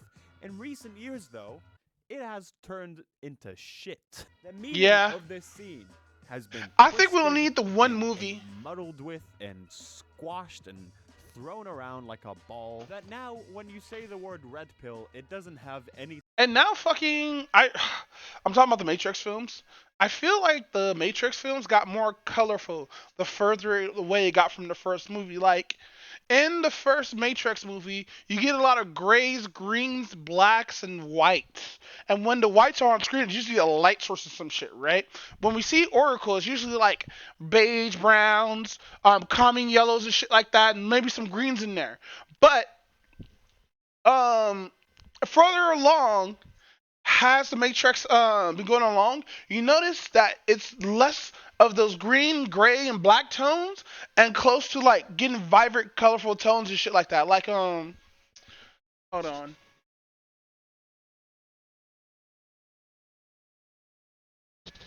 Man, I don't know if I could get banned for this. I don't care. Matrix.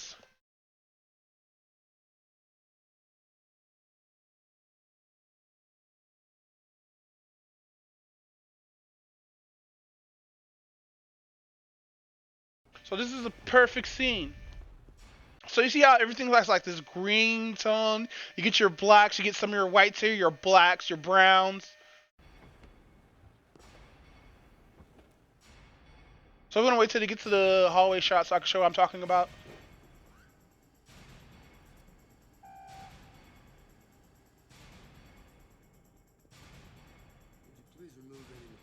Here's a perfect shot. So you get your blacks, you get your light sources that are actually white, but you get like some colors here and stuff like that. But that doesn't matter because you're paying attention to the wider audience. You see how the guards are wearing like green tones and shit like that.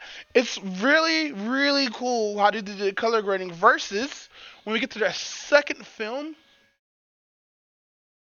Where's their second film? I think Matrix Reloads is the second one or the third one. I don't remember. So this is gonna be the fight scene in the mansion, I believe. Let us find out what So this goes. gotta do this right before the fight starts. Get the keymaker.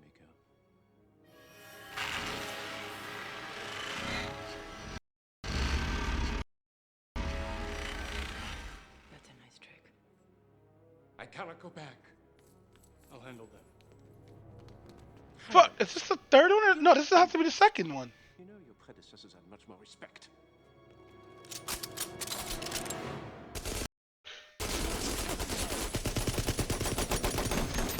Here we go. So this is the shot out right here I want to preface, or I want to make my point with. In this shot or whatnot, you see all the different colors. You see more yellows, more brightness and whatnot. It's still that greenish, grayish tint, but you can see there's more color with the whole scene or with the whole movie or whatnot. And we continue, even though this is a bright set, you can see how much color they're slowly getting in like that. In the first film, we don't see Neil's or Christopher Reeve's complexion. It's more like grayed out through like the area or whatnot. Or through like what's centered on or whatnot. Which, by the way, the first Matrix, after he gets plugged in, is a very dark movie. Like really dark shading and stuff like that. Okay, you have some skill. Kill him.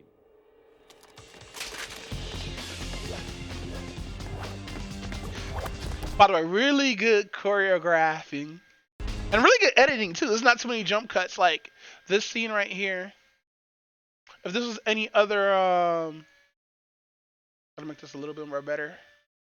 If this was so if that was cut into two different scenes, it would have looked weird. It's cool that they actually kept this as a one shot. So let's get to the third movie. I forgot to put the eye. Oop.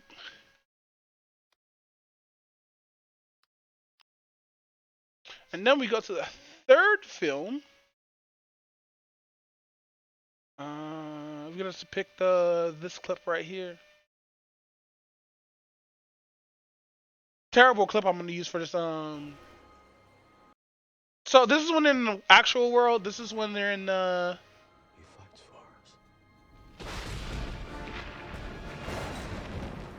So the green is way much more apparent now, way much more colorful. We still got the darks in there and whatnot. Look how much color there is in there. Look how much fleshy tones that Neil has. And like that black he has actually has like more of a all the blacks are actually more vibrant or whatnot.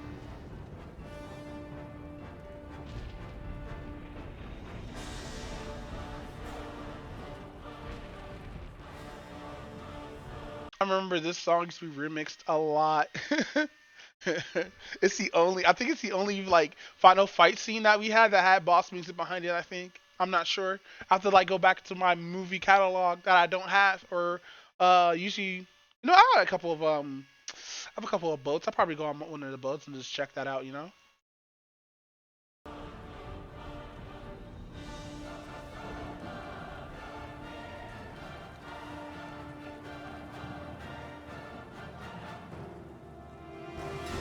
Mr. Anderson, welcome back. I just like this fight because this is sort of how much water they're pouring on this poor man's face. Missed.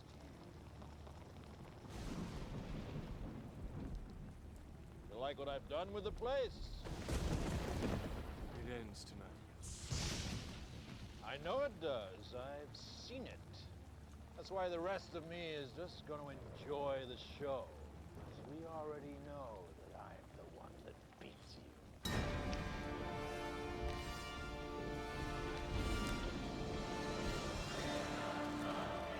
Oh shit, I forgot he did absorb Oracle.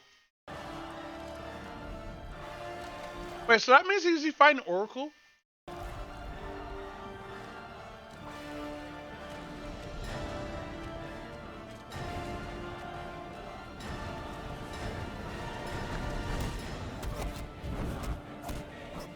You know what's hilarious about this fight? If you know what's gonna happen, wouldn't you be able to dodge all this shit like a normal fucking agent? Like I know Neo is fighting him really, really fast right now, understandably. But like, why would you take chest punches to the face? Why would you take chest punches like that if you know his next moves and shit? If you know the outcome, you should be able to dodge, fucking counter, and punch the shit out of Neo.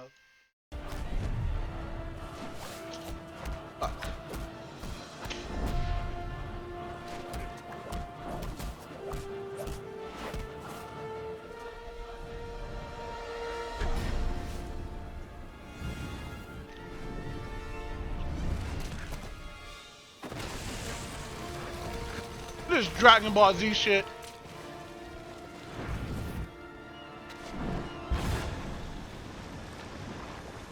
I thought this part was cool right here. Like, man, just getting hit by a wall of like water.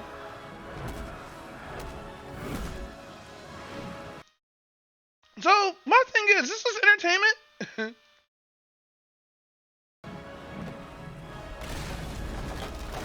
Hey, at least it's better than the fucking game, though. Giant Agent Smith.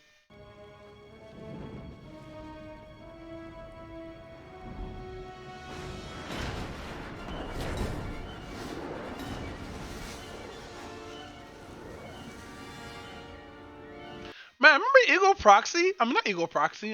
Fahrenheit, the David Cage game. That's what it reminds me of.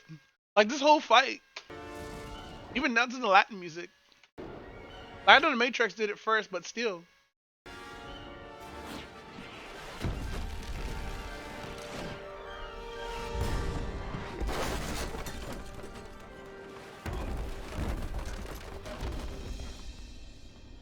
I love they softly landed to the ground after bending concrete and shattering brick.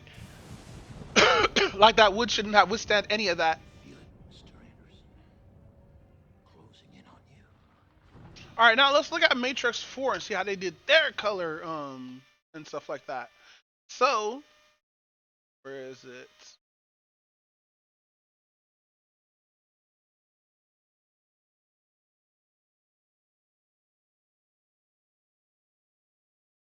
Spoiler alert.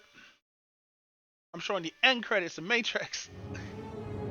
So, just at the start of this, look how vibrant and colorful everything's going on here is. Like, what happened? Like, this is more like pink. Look at this. It's so much color, my dude. Your eyes are darting everywhere. There's so much. Okay, there's yellow here that doesn't need to be there. There's yellow here. There's yellow here. Yellow here, I think. I think that's just a reflection. There's yellow here or gold. I know that's wood, but like Jesus. Then you got color back here that doesn't be defined. You got all this color in here. Alright, Neil Patrick Harris is funny as fuck in this film. He carried this fucking film. Look at the glasses. Everything is just so colorful in here. Tiffany? It was a private joke. An amusement, that's all. An amusement.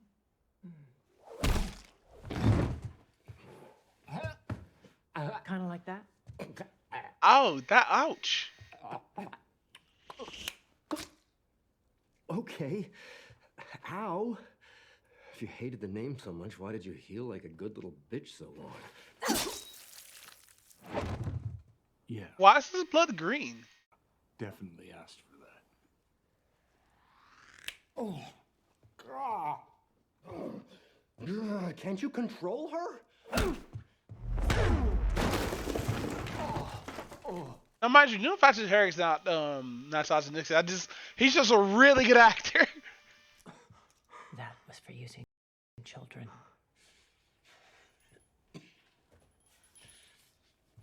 We have a few questions. You tried to activate the failsafe. The suits tried. Obviously, without control of your source code, I knew that was impossible. So why haven't the suits purged you? Because I know this system. I know human beings. And I know you.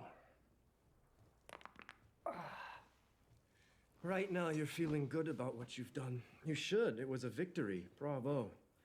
I like how the main villain character is a psychiatrist. I like that. Like, there's some good aspects about this film. It's just a lot of the choreography, the fights sucked. Like, I know I'm gonna sound like an old head, but the first two films did choreographing right. Now what? You've come here to negotiate some kind of deal? You think you hold all the cards because you can do whatever you want in this world. I say, go for it.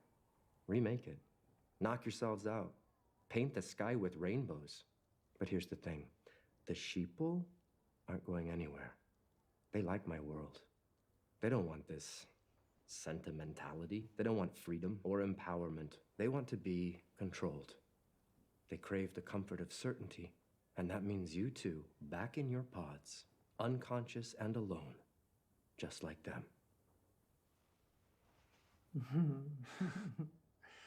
We're not here to negotiate anything. We were on our way to remake your world. Change a few things. Kind of like the paint the sky with rainbows idea. Just remind people what a free mind can do. I forgot. It's easy to forget. He makes it easy. That he does. Oh, look at this power couple. Something you should think about. Before we got started, we decided to stop by to say thank you. You gave us something we never thought we could have. And what is that? Another chance. I think I heard a shot. I think I heard a shot. I think I heard a shot! It'd be cool to fly like that, honestly.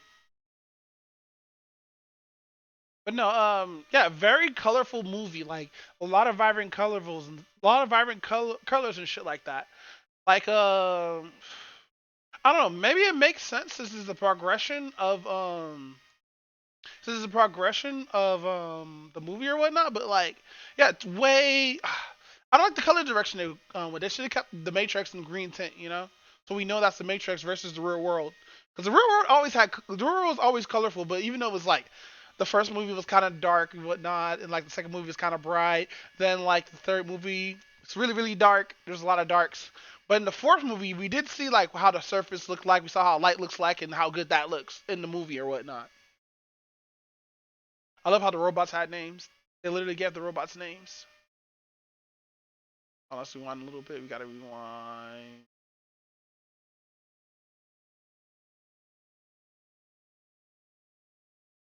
Tate and Tristan Tate are exact. That he just attaches to everything. Nico uses a lot of Since the ancient Rome. By simply believing, by simply, I guess, realizing that this is a thing that's happening, you are creating that power within yourself. And I think I went way too far back. It seems pretty clear that he sees it as his mission to wake other people up to that reality as well. There we go, right here. In the Matrix, that's how we got to this rabbit hole. Fucking rat beef. That's a movie franchise. There's a very iconic scene. Neo is presented with an option at some point. He's offered to either take the blue pill and stay in normal, mundane reality, this fake reality, as we learn later on in the movie, or he can take the red pill, and then a bunch of cool shit happens. That pill being the one that takes him out of the Matrix. Now, for the first time I watched this scene, I was like, this is a good scene. This is very interesting stuff. You know, it's clearly we sort need of like food. An analogy about enlightenment and sort of the dangers that you take along with it. I've also seen that this is an analogy to the trance experience, which would make sense considering the makers of the Matrix. Very cool scene, very good stuff. In recent years, though, it has turned into shit. Yeah. The meaning of this scene has been twisted and muddled with and squashed and thrown around like a ball, that now when you say the word red pill, it doesn't have anything to do with the actual Matrix movie. I feel like nowadays it just means becoming an idiot. That's all it is. Wake up! Come back to reality! Neo, I'm presenting you with two options. I don't know if that's what he says at the beginning.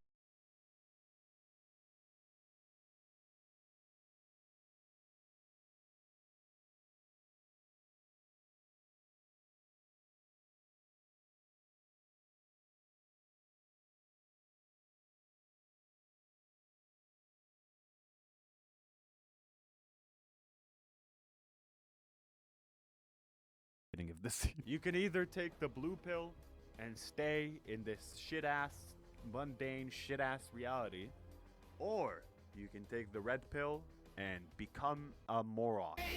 The idea of the red pill and the way that Sneeko contextualizes it fascinates me. It's this vague thing, this term for realization that he just attaches to everything. Sneeko uses a lot of the same rhetoric that Andrew Tate uses. This messiah type speech about how he's gonna be the one to break you out of the Matrix. Mic off. That's what I want to do with the stream. I want to awaken people, not woke. Become awake. Both Sneeko and Tate are here to claim to you that they are the truth. Mic they on. are the ones to bring you salvation. Both of them make sure to create some sort of reliance between the viewer and them. You need them.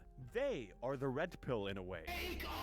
And both of them also sell you a bunch of courses to help you do that, because they also like being rich. The difference between Tate and Sneeko is I actually think that Sneeko believes the things that he says. He believes that he is the truth, and he believes that the things that he says are right. While Andrew Tate, I think he knows that he's bullshitting. I mean, he's just like a straight up villain. I've said this in the video that I made about him, but in past business ventures, Tate has actually said, well, his brother has said, that they have hired teams of researchers that learn how to manipulate men and then, you know, use that to gain money off of them. Essentially a scam business, sort of, allegedly. I don't know if he's gonna sue me. So it's really fascinating. Andrew Tate, you know, does what he does as a bit of a scam, making money.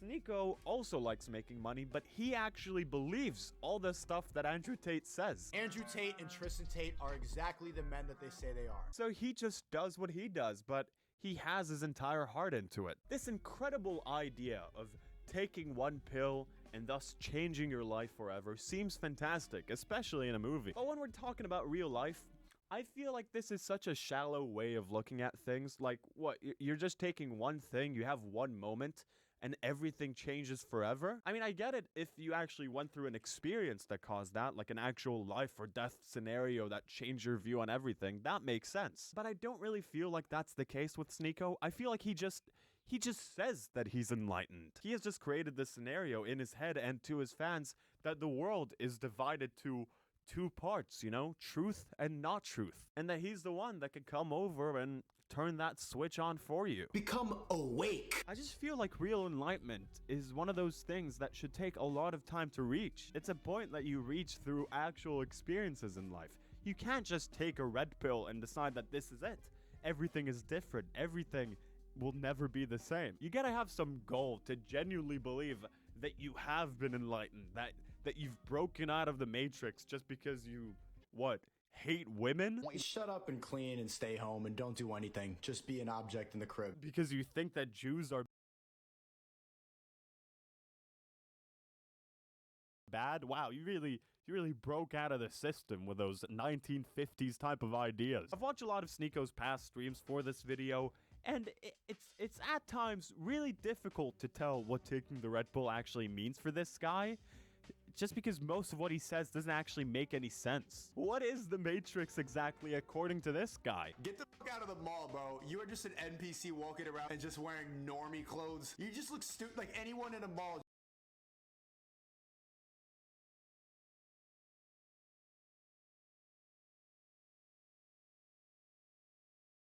Genuinely, let's go hang out in the mall. Is going to the mall the Matrix? Is the mall itself the Matrix? What if I want to buy things, a bunch of clothes, and also try them on?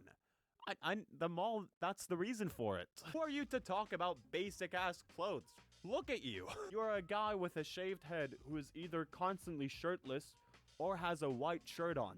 That's literally, that's the character creation screen starting point. You are literally going around as the most basic form of like a dude. Does being in the Matrix mean, I don't know, wanting a deeper fulfillment in life? Like some sort of like deeper fulfillment? I don't think so. Deeper I don't think fulfillment so. is some Matrix shit, bro. Women don't provide that much. What is this guy talking about? Deeper fulfillment means being in the Matrix? What are you, What do you really do with your girl? Like, okay, you watch a movie, you talk, like... This is clearly just a guy who's had a bit of a bad relationship experience, and he's just projecting it onto everything. The more I watch Sneeko clips, the more I think that, for him, being in the Matrix just means being a bad guy. There's this stream I watched of Sneeko, where he decides to watch this pretty good analysis of Breaking Bad, while giving his own very bad analysis of the show at the same time. In his mind, this show is a great example of why you should actually take the red pill. Working in a job he hates, scrubbing tires and shit like that, he's a wagey.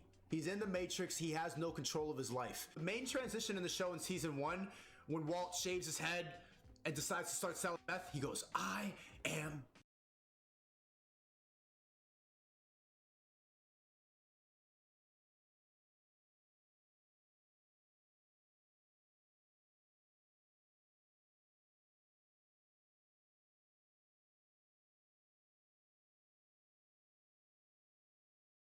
Has the mic not been working this whole time?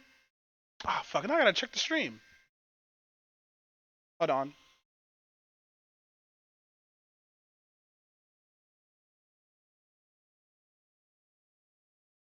No, my mic was working this whole time.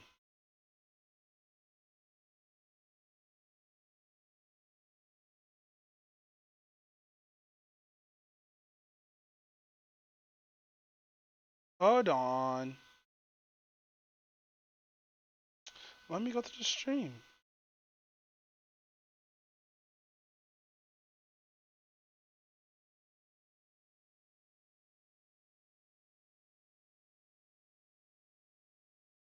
Huh, how do you go back? But anyway, what was I saying?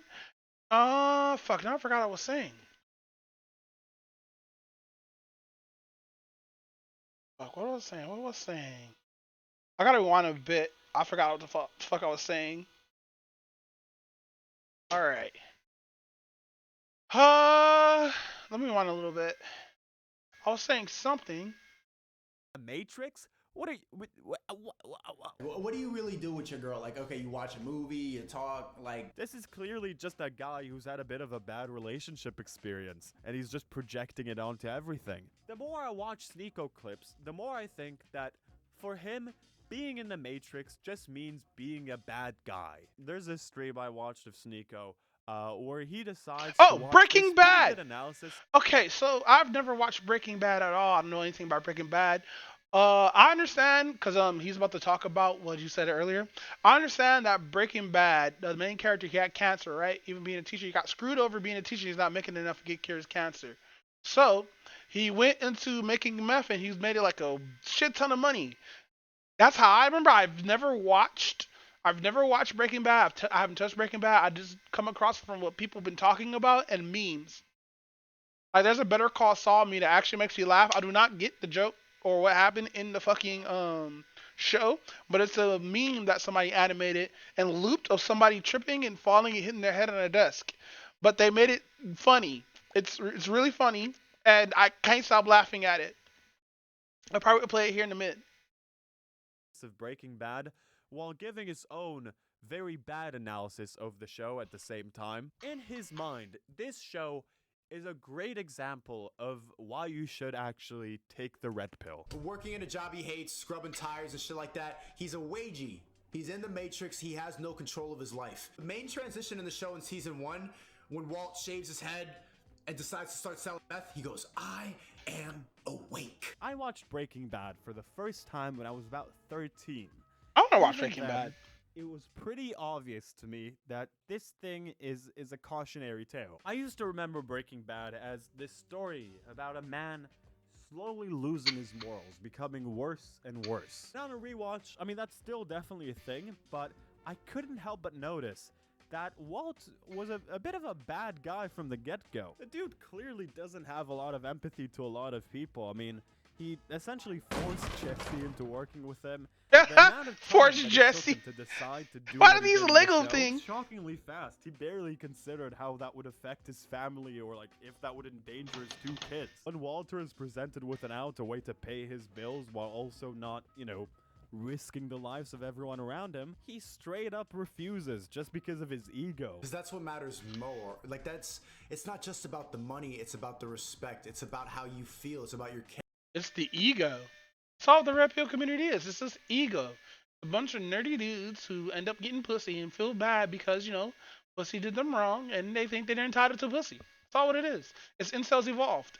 His ego is more important to him than his own Incels life and evolved. the lives of his loved ones. You gotta realize that there is some sort of critique here. Putting your Like, when ego does the above incel everything become the else, pimp, you know? That's not seen as like a good choice in the show. Spoiler alert, I guess, if you haven't seen the show, but Walt never really gets to enjoy the money that he's made. He doesn't really get to spend his final days with his family because at the end of it, he has completely alienated himself from all of them. They all hate his guts. Or dead. A bunch of them are dead. Wake up, man. I am awake. Be like Walt. So for Sneeko, is taking the red pill just realizing that you can be a shit? That's like an option for you? You can be an asshole to the Option people select, around be you? an Is asshole that for option the select. great Let's go. realization that he's talking about? Being a total ass? I mean, he clearly believes that he's a guy that's on a mission to better other people's lives, so I don't think that could really be it. That's what I want to do with the stream. I want to awaken people. Man, the MF Nothing Doom is really strong. needs to follow any logic here because it doesn't matter. The only thing that does matter is Sneeko's belief that something in him has changed. The idea, whether it's real or not, that he went through a profound experience is enough. This goddamn pill is anything that you want it to be. And it's clear that whatever that thing is for Sneeko, it is really I forgot what song influenced this by MF his Doom song online this father is. figures. Just don't want to catch him in bed with a goblin.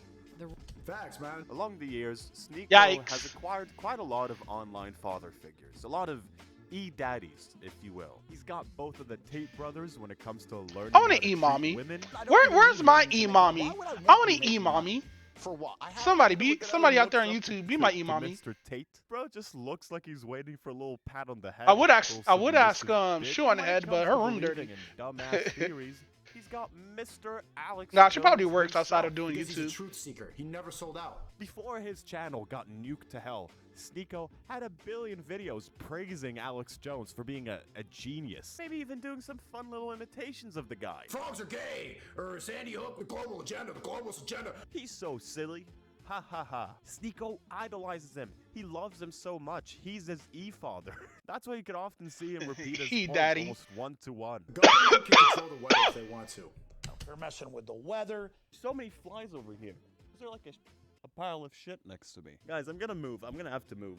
The only video I managed to salvage from the liberal attack on Sneeko's channel is this one. We're looking at some of Jones' most outrageous and unbelievable conspiracies and bizarre rants. In this video, we really get to experience what YouTube's all about. Sneeko is reacting to a Watch Mojo video, reacting to the top 10 moments where Alex Jones said the dumbest shit possible. Man, I want to get that high. I want to go to fucking.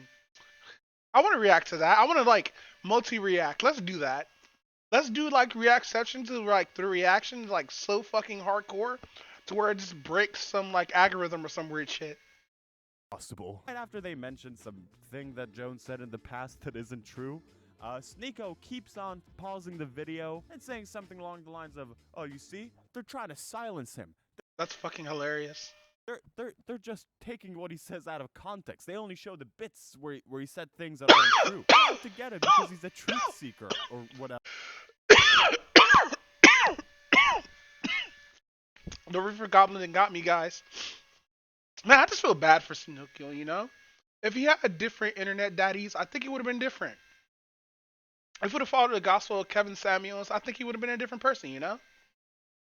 I mean, calling women bitches, he wouldn't feel all hurt because he was hurt by another woman. I think Sneeko would have been a better person, you know? If he just followed the ways of Kevin Samuels. Whatever. But this is what happens when you start speaking the truth. They will adamantly just try to focus on all the bad stuff because instead of getting mad at the system, they get mad at But just like MF Doom, we lost the king. the truth speaker. Can you really call him a truth seeker if they've managed to find that many instances of him lying? This is a top 10 video, and they even had an honorable mentions clip. Truth seeker, my ass. Sometimes our heroes are not as they seem. Sometimes the guy who you think is a truth seeker is actually the opposite. He's just some dude who lies a lot. Lying on the internet pays off to an extent. Why do you... Yeah, that needs to be another clout demon. Fucking what is another word for lying? Hold on. Not a fib. You know what I'm looking for? List of clout. The clout list.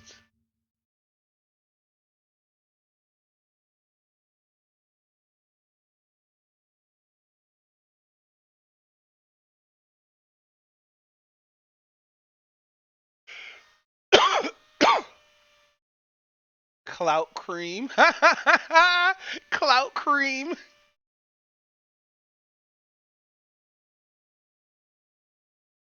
Disclout. I would use that. Disclout. Hey yo. Yo, I'm gonna pass all these disclouts. Yo, that's gonna be the name of the fucking podcast. It's gonna be called 20% off disclout. Fuck, let's go. I'm gonna start editing right now. Do you think I tell everyone that I'm 6'3"? It's because I'm actually 6'5". Why actually go out there and seek terrifying, underlying truths to things when you can just make these things up? Here's the thing, if you want to do, like, actual investigative work, that's a lot of effort. You gotta send reporters that are good and aren't Alex Jones because he's insane. You gotta do some investigation. You gotta pay for some of the websites that you need to use to investigate on. Shit. I don't know. Go undercover. Put your life on the line. You gotta have a brain that thinks about things in a critical way and doesn't just... Yeah, I'm not a critical thinker, guys. Apologies for not being a critical thinker. It's just so hard to think sometimes. It's so painful. Just having a thought. Oh, it's the weight. It's so bearing. Just thinking about stuff. Oh, and then when you overthink, my brain, it just explodes. I'm sorry. Doesn't just take the most insane explanation to things in every situation. These are things that Alex Jones doesn't really like all that much. It's much easier and I guess more interesting for his audience when he makes shit up. His fans are foaming out of their mouths, so they can't wait to just hear the next earth-shattering, fear-mongering thing that this guy has to say. That's all they want, and Alex, well, he just gives it to them. Nico relentlessly defends Alex Jones throughout the entirety of this Watch Mojo video.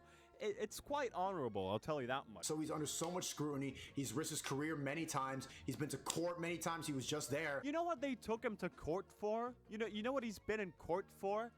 Lying. He was literally defamation for lying. Clout demon defamation. Let's go. His lying caused a relentless harassment of parents of actual victims. He's a piece of shit. And in that trial, the trial that he went to for lying, he even got in trouble because he lied under oath. The guy can't help himself. He loves lying so much. He's like Winnie the Pooh in a glass of honey, and the honey are lies. They play around with us like puppets. You're the one being played with, you submissive little bitch. What happened to being a critical... I called him a bitch. Let's go. Alright, where are videos? Capture here? Which... Aha, there you are. Episode 126 of Hot Sticks Podcast. The best podcast nobody knows about. Cast 127 Raw. Boom. Bum ba-dum. Bum bum. Bum ba-dum. I can just make shit dead ass clips from it, you know?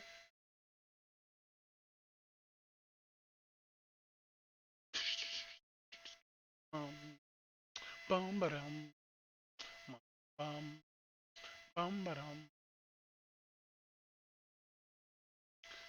Why is there? Oh, that's why. Cause I had a green. What's the name around? Okay, cool. Like, why is there a border around this? And I realized that this shit only has the green shit. Hold on, I gotta stop. I wasn't ready for that. I wasn't ready. Oh shit, I was not ready for that. Oh fuck, it's not showing here. God damn, I gotta double click this window.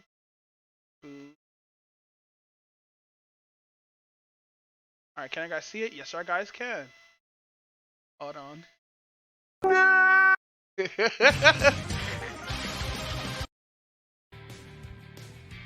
ご覧のスポンサーの提供でお送りします。Alright, let me open that up. Say something real quick. Something. Something dark side, something the force. Complete.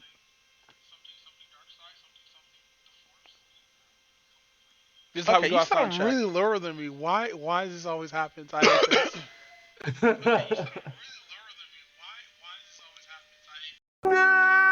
Bro, you can just hear the fan just in the background, just loud. You probably can hear it now. I gotta fix that somehow. Thinker, Sneeko, does that go out of the window with a guy that could potentially be your dad? By being so madly in love with both of the Tate dudes and Alex Jones, and a secret racist guy that we're gonna be talking about. A secret in a racist bit. guy. Sneeko serves as a direct. Time to be Nick Fortes. Oh shit, my battery's about to die. All these ideas that originally don't really belong to him, and manages to. I gotta really plug this shit up when I go to sleep. You know, probably like 14-year-olds, 15-year-olds. He manages to make these Charging battery. Beliefs, this anti-Semitism, as we're gonna see in a bit, seem cool. And whenever you dare call any of these people crazy, he responds with the most stupidest shit. He's like, oh, you're calling me crazy? What, you're trying to silence me? Look, everybody, this guy's trying to silence me for speaking the truth. That's why he's calling me crazy. Shut up. If I say some crazy shit, am I automatically a genius just because someone called me out on it? If I start making a series on YouTube... Yeah, Kanye! It doesn't make you a genius, Kanye! Stop this, Kanye! Kanye, if you're seeing this, you could... Oh, no, I'm not doing that bit.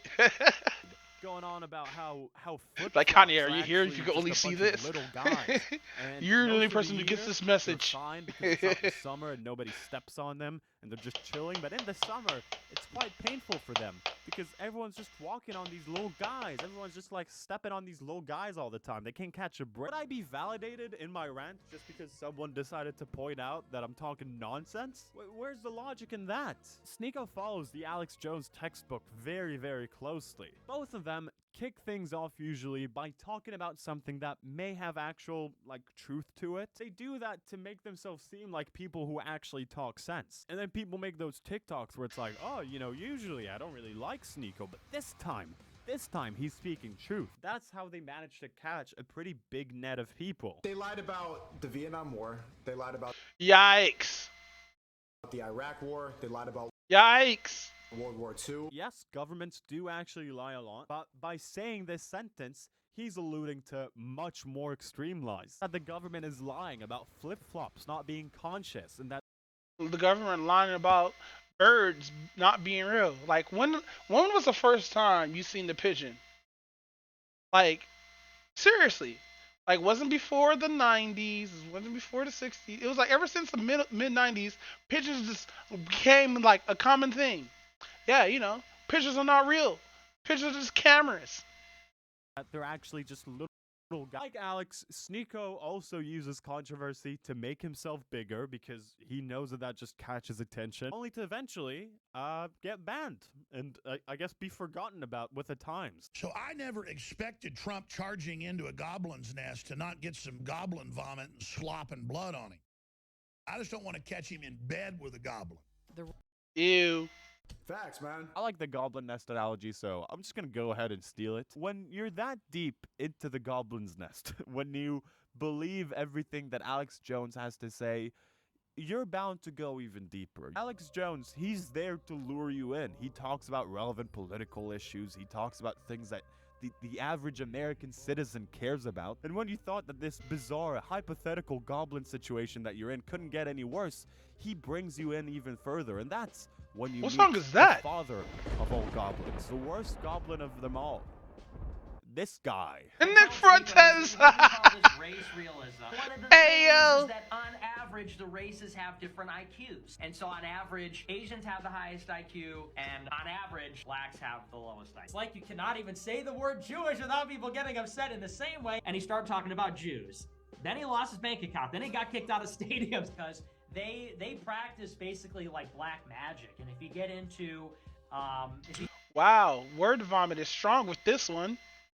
like Nico and Nick Fuentes like each other a lot, which is really interesting because Nick, can you remind us why'd you get banned off of YouTube? So why did you get banned on YouTube? What did you do? Well, I got banned for hate speech. I don't know what I said. I mean, I don't. Just some good old lighthearted hate speech. If you don't Yeah, man, good old wholesome hate speech. The best hate speech is wholesome hate speech. know who Nick Fuentes is, dude is just an insane Nazi idiot. That's really all there is to him. I'm not a Nazi. Ish. Now, what's your opinion on white liberals? I believe that they're our #1 enemy. True, yeah, because I would say it's Jews. I wouldn't say it's white. When talking about immigration, women's rights, and LGBTQ plus rights, he said that those societal changes are a bastardized Jewish subversion of the American creed. The Wow, he never actually said intended that. for America to be a refugee camp for non-white people. Evil. Wow, Nick Fortes needs to be stopped, just like Candace Owens. He's evil. The ADL, the Anti-Defamation League, has an entire page just dedicated to him, to Fuentes, and they do a very good job at just documenting this man's sheer obsession with Jewish people. He called Matt Walsh, who's another pretty horrible guy, a race traitor, just because he works for Ben Shapiro, who happens to be Jewish. And Yikes!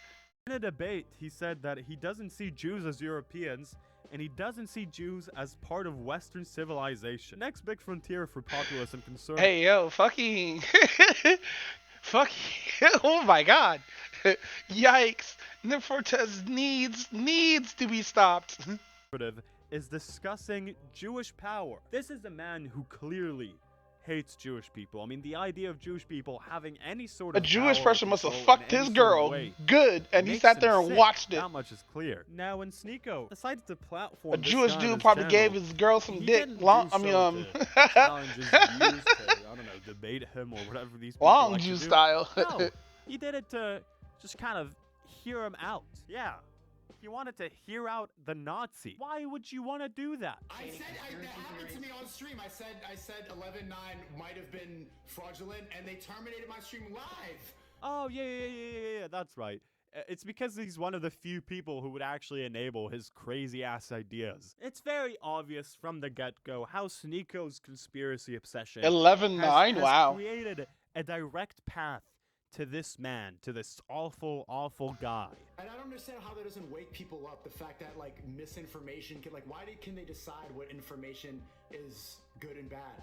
Or why do we let these corporations decide what hate speech is? He's fully created an alternative image of the world where he's a guy who's just out there speaking the truth consistently, and everyone is out to get him just for that. And while everyone is out to get him, Fuentes is one of the few who are actually willing to sit there and listen to him, to take him into his side. And as their fun little chat goes, Fuentes does his best to push his agenda all the time. And yeah, so I think it's not even political. It's just like, are you with like the globalists? Are you with Slavery Incorporated? Or are you like a real human being? Oh, globalists? Oh man, I wonder what that word means. I'm a dumb idiot. I wonder what he means by globalist. Theorists throw this word around a lot. And you know, globalist is an actual word. It has its meaning. You can, I don't know, look it up on Google. In the case of Fuentes, he is talking about a secret group that controls people behind the scenes a very international group with roots in a lot of countries. He's talking about Jewish people. I mean, it's kind of obvious. This is textbook anti-Semitism. This is like really old school stuff. The evil Austrian mustached man himself, he's often portrayed Jews as international elements who conduct their business everywhere, posing a threat to all people who are bounded to their soil, to the fatherland. This is exactly one-to-one the kind of rhetoric that Fuentes is alluding to here. And Sneeko and his fans are eating this shit up. It's disgusting. The anti-Semitic trope, and it's like, well, it's true. I mean, it's obviously true that Jews have connections everywhere in finance, Hollywood. I'm usually used to seeing Sneeko in this situation where he's like, you know, combating someone, arguing with someone, doing a bit of a debate. But these two, they're like two little lovebirds. I feel like if I leave these two Yeah, it sounds like they're gonna like fuck instantly once they can put inside the same room together. alone for too long, they're gonna be making out. It doesn't matter what one of these guys says. It doesn't matter how contradictory it is to After this, we didn't watch that fucking Meat Canyon video. the other one's point of view. They're always going to agree with each other. There's a section in this where they're both being like insanely misogynistic, which is where Sneeko really shines. This is his bread and butter right there. And newsflash, no guy wants to date a fucking girl boss, okay? No guy. But while they're both misogynistic pieces of shit, they're both coming at this from pretty different perspectives. Fuentes is a big Christian guy. And the thing is, you're totally right about the spiritual battle. It's good versus evil. Meaning his misogyny is more of the type that you'd see in like a husband from the 40s, you know, that kind of old school. But Sneeko is more of just like an Andrew Tate copycat. He just wants to live a very pornographic lifestyle. Something that completely opposes Nick's very Christian worldview. And while both of them are two people that have made careers out of arguing with people, guess what? That conflict is never brought How can you just make a career just by... You know what, never mind. up. They're trying to steal the souls of people with pornography, with gambling. Yes. Look at Twitch. Yes. Like, Their ideologies are like water. They spill out. Yes, let's look at and they Twitch. fill whatever they need to fill. Hold on.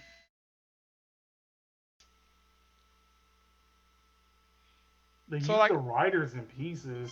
Yeah, so like there's pieces of like common writers and stuff like that. So like, there's a whole little switch mechanic going on. Hold on.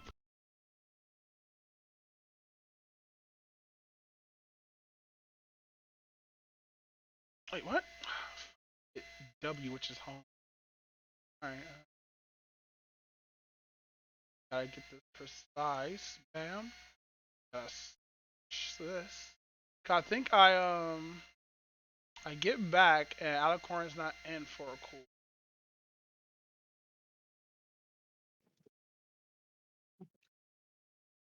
All right.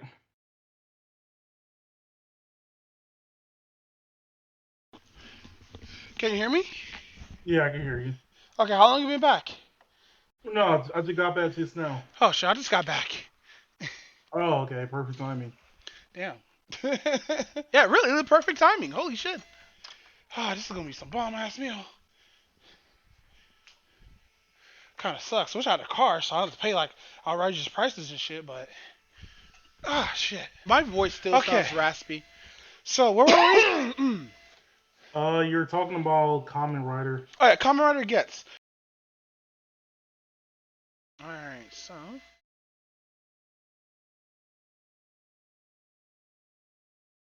yeah, it's still over 4 hours. The part where we actually won't be right back the first time, but let's switches.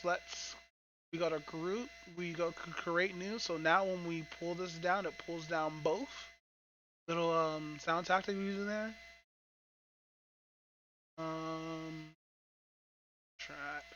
Track. I gotta grab some stuff from music.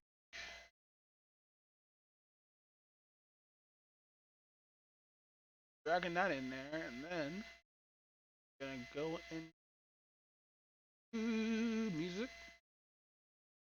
We're gonna go to YouTube rips. I have this on YouTube. Rings Brothers. And then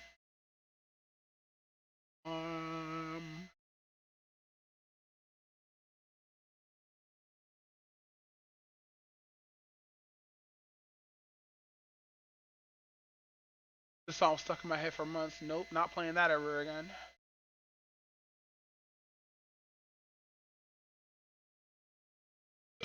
Ooh, excuse me. I know I can't afford to stop for one moment. That it's too soon. I love when people use this shit as a sample because you just have to use the beginning of the song. It's like one of the most best samples, honestly.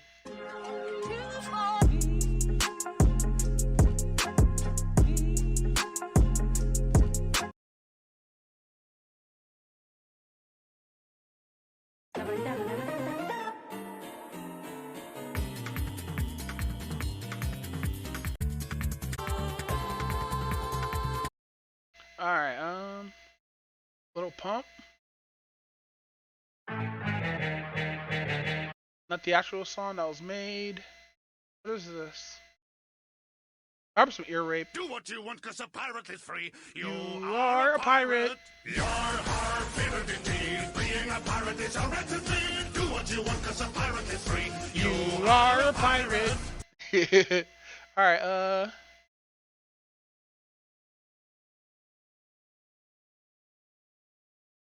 Hey, I'm gonna keep it real with y'all. I get no bitches. Absolutely zero play. yeah, I get no play at all. No escaping this. Let's grab this. We still need an ending song. I'm gonna grab something from the boss brush mix tape. Let's use Hokate as arranged. Or you know what?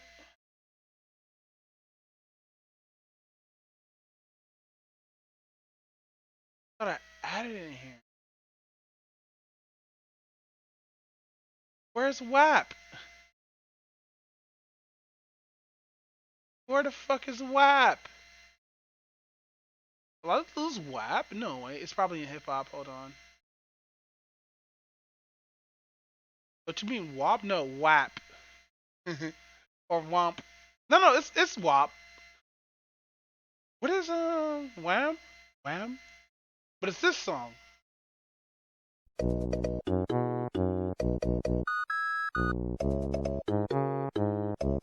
Do do do.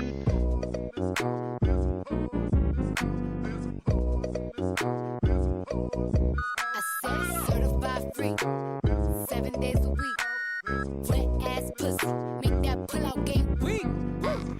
Yeah, yeah, yeah, yeah, yeah. You fucking with some wet ass pussy. Bring a bucket and I'm out for this wet ass pussy. Give me everything you got for this wet ass pussy. Beat it up, nigga, catch a charge.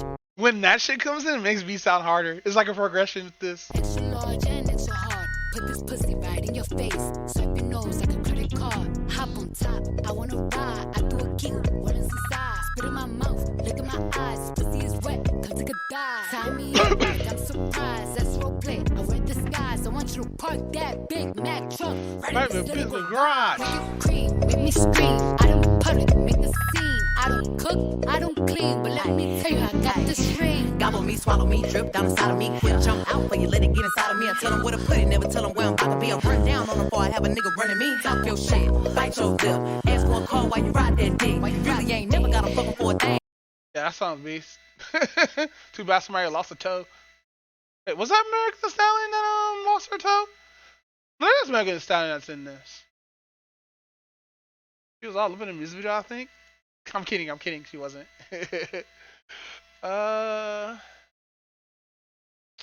What's this one? You've just seen clout in action.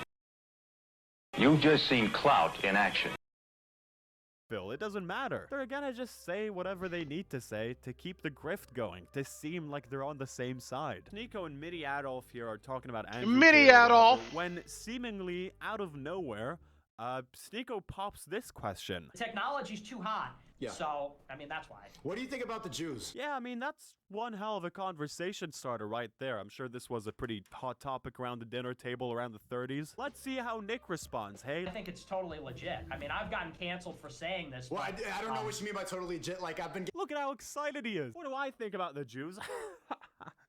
let me tell you. I think it's totally legit. I mean, I've gotten The sheer speed in which Is Sneeko an op?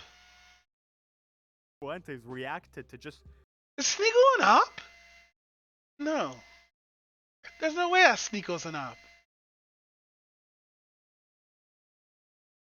No, there's no way Sneeko's an op. No. Let's just continue. The sound of the word Jews is insane. Jokes aside, though, what is about to happen here is really dangerous. It's really unsettling. As a person who grew up in a Jewish household, even a non-religious one, the things that Nick is gonna be talking about is... It's the sort of thing that you're warned about your entire life, and to see those things being spewed on such a public platform is...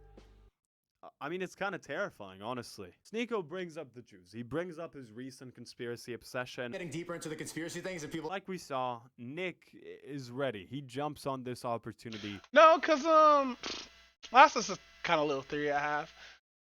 Fucking, I forgot Sneeko's been doing this since his like in his teens. So like, I don't think he's an op. I just think he really believes in this shit. Ugh, shit. But it does feel like he's an op sometimes. Cause like, I don't know. Immediately. Sneeko just feels off. Are they behind the scenes on most of these issues? You know, I'm a guy that I talk about that a lot on my show, and that's a big part of why I've been like canceled. Jews are very organized. That's what you have to understand on some level, is that you have things like the Republican Jewish Congress, the World Jewish Congress. You've got Jewish federations all across the country. What he's doing here is intentionally building up this sort of view of things. By presenting selective facts, he's creating his selective own facts. reality. Let's he go. Intentionally mentions I like every that. single Jewish organization that he can come up with, enforce the idea that this conspiracy is real. Jews are getting together behind the scenes, and they're controlling us. In another stream with Sneeko, he goes on about how Jews practice in black magic. It is a bad thing. It is a bad thing because they practice basically like black magic, and if you get into like Jews practice black magic. They're all about that, and they practice sacrifices, and this has been written about for thousands of years, but Wait, they so cover you're it saying up. Kabbalah and like those traditions are kind of what like Epstein and them were doing at the island? Oh yeah, 100%. Nick's goal is to... Wow. Wow, that's weird to say. Hold on. ご覧のスポンサーの提供でお送りします。 Alright, let me just turn myself down. Alright. Something dark side, something the force. Complete.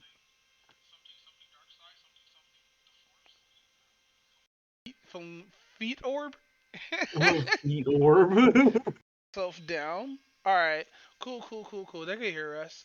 But anyway, this is episode 127 of the Hot Six Podcast. I'm here with the one, the only. Had. Excuse me. Let me just turn myself down. Alright. Cool. They can hear us. But anyway, this is episode 127 of the Hot Six Podcast. I'm here with the one, the only, Alicorn Line. There's gonna be a part of the stream of the recording I'm gonna have to like edit out because I think we're like at the end of the stream where we talked about it a little bit. To alienate the Jewish person. Oh, it's this weird thing that does black magic. He wants Jewish people to seem as this organized threat. I grew up with my great-grandma around for most of my life. She was a Holocaust survivor. I can remember her talking about life in Czechoslovakia before her and her family went through, you know, one of the worst things that you can just possibly imagine. The conspiracies people threw. I wish I could interview somebody who grew up during the civil rights movement and stuff. At her school when she was younger. Insults and rhetorics that are essentially the same things that Nick is talking about right now. He's just masking it better. He smiles and tries to seem polite, but it's the exact same shit. They're tyrants, you know, they're trying to impose their way of life, but now I gotta ask myself, I mean, have we reached a point where all that stuff is totally forgotten about? There are still survivors living to this day. I mean, my great-grandma just passed away like 3 years ago. Now, not even a century later, we see this shit popping out everywhere. And it's ridiculous. I mean, Sneeko is a guy who constantly obsesses over wealth. He sees Kanye West and sees how much money he has. That's an inspiration to him. Elon Musk is an inspiration to him. Andrew Tate, inspiration. Sheerly just because. This is what happens when you don't have father figures growing up, or any kind of person who would lead that role as a father figure. You get people going, leading. We get toxic people leading by examples who are these all influencing all these young people in this world, and it's fucked up. We as men really need to fucking wise up and get together and fucking take all this internet shit down, because like look what it's creating, bro. Sneeko been doing this shit since he's 15. Now he's super anti-Semitic. Like he gets banned off the internet for saying some stupid ass fucking shit without doing no fucking knowledge, because he's thinking like, oh, red pill this, red pill that. It's fucking mind rot. And the most people, and people who have the most mind rot get like the most fucking eyes looked at, which is crazy. And then this dude Sneeko gets appears at like I guess like a conference, like a actual like um conference in Congress or some shit like that. Howdy. AKA Safa Garafa. Because of the amount of money that And they me, have. the But when it ugly comes to Jewish bastard, people, it's not formerly an known as inspiration Goomba. anymore. It's a source of fear. Do they control all the money in the world? Are they behind the scenes on most of these issues? And this shit doesn't end with them. I mean, the fact that Kanye West is going on his anti-Jew tour right now, News Network platforming him for an interview every single day. Do you not think that this is gonna affect and influence more people? What do you think is gonna happen? It really does feel like we're headed in a really dangerous direction. And it's just, I don't know, it pisses me off. Look at a guy like Sneeko, look at him saying all this crazy shit and brush it off. I know that I have. You see the stuff that he's saying and you're like, oh, he's an idiot. But this idiot has people listening to him. Kanye West has a lot of people listening to him. Where is this headed? I feel like if we keep letting this shit...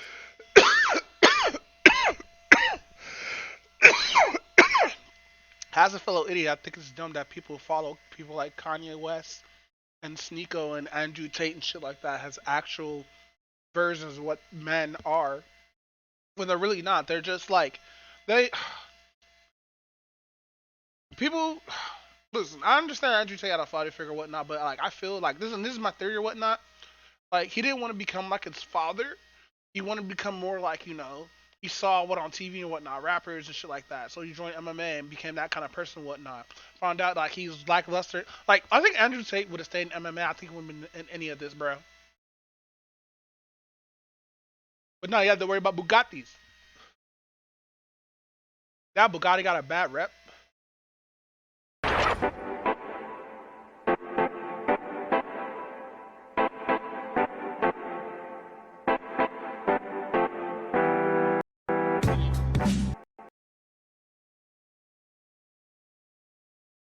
Let's cut that out. That.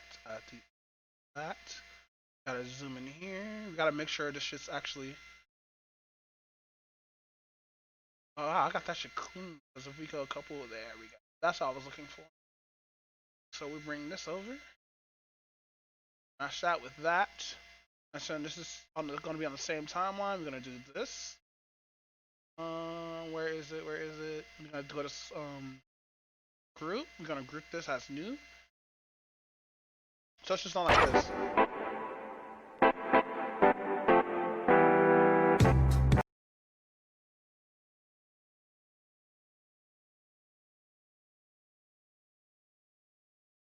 God damn it. I held the Windows button for too long. Alright. Gotta normalize it. Always normalize your stuff. Turn it down.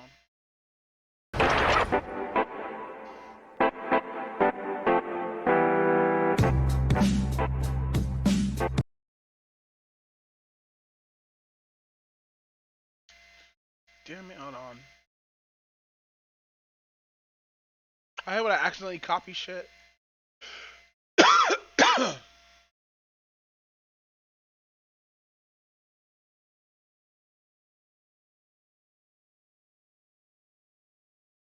My God, thank you.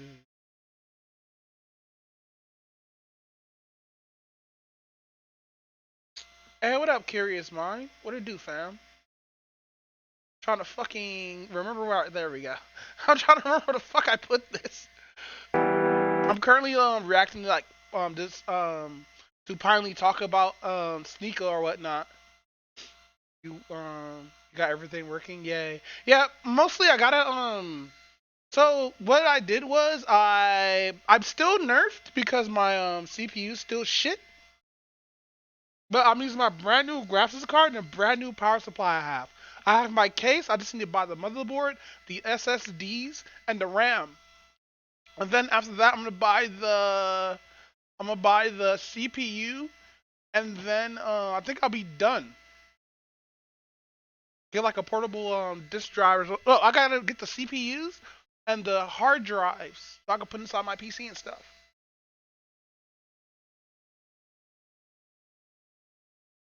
It's gonna be fucking cool. It's like too much. Hey, curious mind, you know about Sneeko, right? Things are gonna get even worse. Oh no. Oh wait, you're in snow, aren't you? Like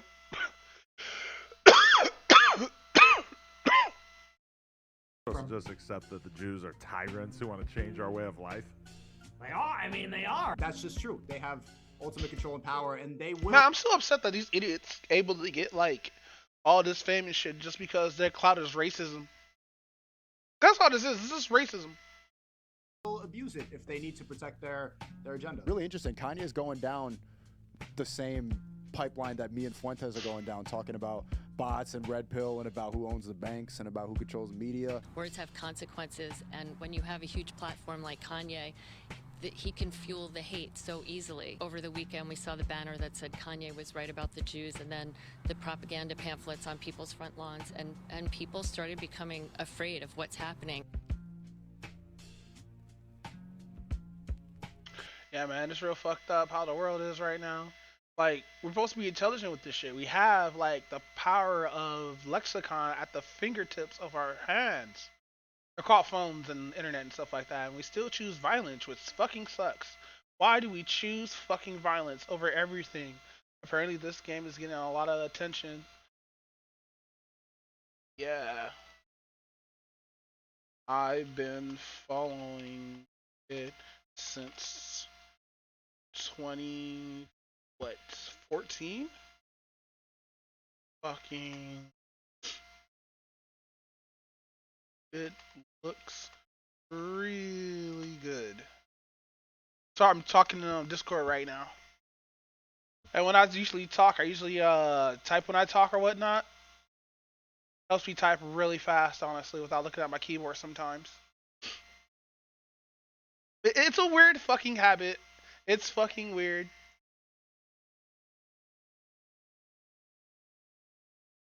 Hold on, I gotta check something real quick. Alright, cool. Alright, let's watch the next video. Because Probably does cover Kanye, and like, that was a pretty good fucking video, honestly. What are we gonna watch? I'm not gonna watch RDC, Space Odyssey. Nah, I don't wanna react to Space Odyssey. Uh, let's see. Hey, what? Can I watch the Mac? I think we can. The Mac 1973 full movie. I think we could still watch this. We can still watch this. It was dropped 2 days ago. There's no way. There's no way we can still watch this old ass fucking movie. No fucking way. Hey yo. Hey yo. Hold on. This is not a 20th Century Fox film, isn't it? Ah, that's how they get you. See, it's not even working. I knew it. I was like, wait, this is not 20th Century Fox. Well, I got another specialist we could go to, but not right now. We're gonna stick to YouTube. Let's see. Andrew confesses. Andrew Cameron confesses to H3H3. Hassan reacts to. This is Last Night on Destiny, and I want to watch the original video. See that. But other than being cold, how you been doing, fam? Like you been doing good though?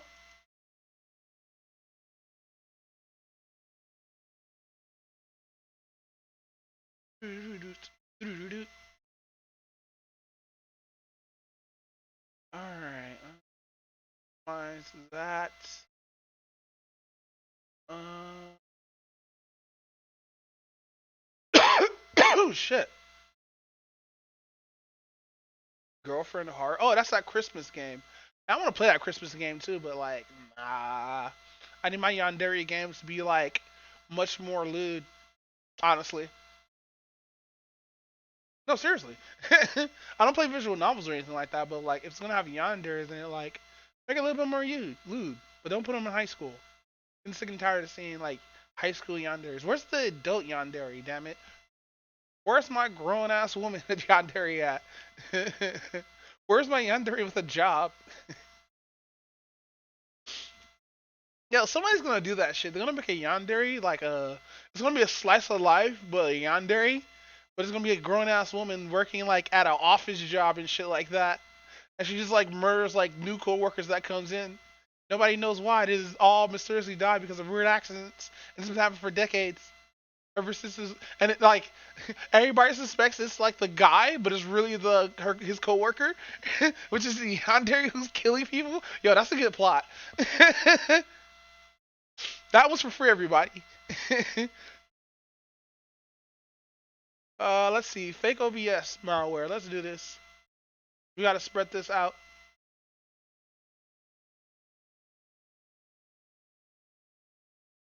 All right.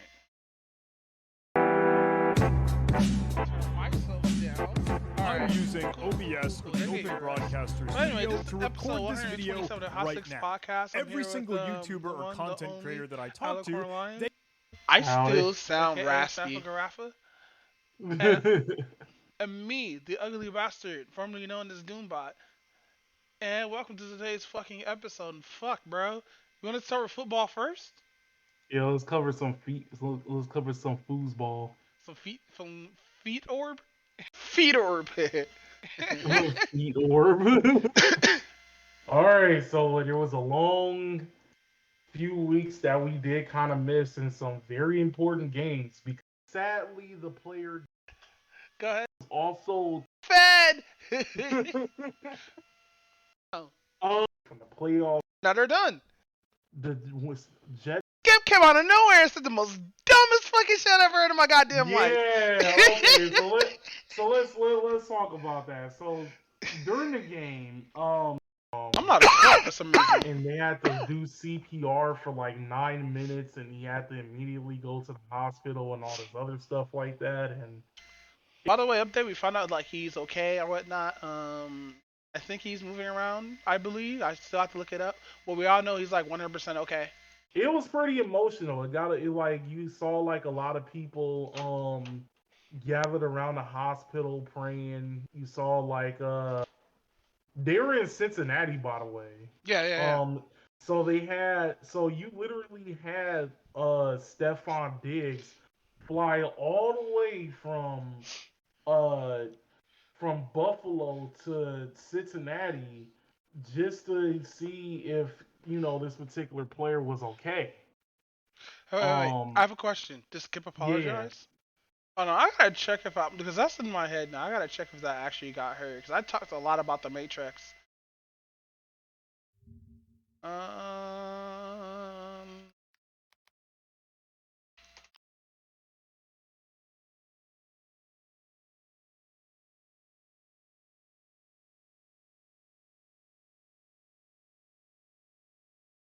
Gotta wait till everything's done loading. They tell me that they use OBS to record their videos. And just yesterday, Mudahar from Some Ordinary Gamers released a video called Google is Putting YouTubers in Danger. And in that video, he showcased a Google advertisement, one of the Google ads that gets promoted and ranked to the top of Google results, showcasing and sharing a advertisement and a link to a fake, malicious scam website where you might download what looks like. Hold on real quick. Gotta pause. We gotta mute there. I gotta click my name if it lets me click. Alright. Now, how we have to do this, I have to click the recent broadcast and then I can scroll back and through the timeline. It's a little life hack that streamers need to learn. Let's see. Hey yo, what up, what up, what up, what up, what up? It's pretty obvious that Sneeko firmly believes. They've been doing it since the ancient Rome, since ancient Greece. At the For a few days now. The Nicopedia article for Hazuki Dupe, and it's hilarious. It starts with really tiny, unreadable text, and then says, a quote right from the commercial, "It's too small, I can't read it." But if you put on Hazuki Dupe... I'm so high right now. I'm so faded right now, bro. I'm watching myself trying to figure out when do I start talking. I thought Paraben free and it has familiar Wow, so many gaps. Why is there so many gaps? I hate it here. Why there's so many fucking gaps? I need to up my my grooming game. Okay. I want Manscaped. They're like the press people. What you mean, spooky one? What up to all rappers? You about to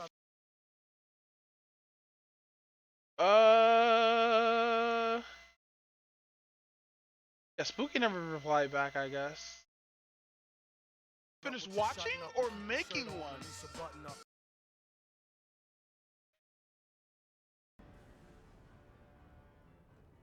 And like that Blackie has actually has like so the Matrix just got in.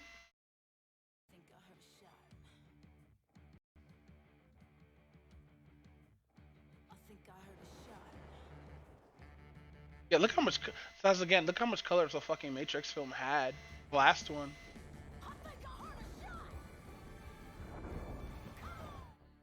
It'd be cool to fly like that. Okay, so it wasn't there. Where was it where I was muted? That's gonna be the name of the fuck. He loves them so much. It must have been like when I moved my shit. Okay.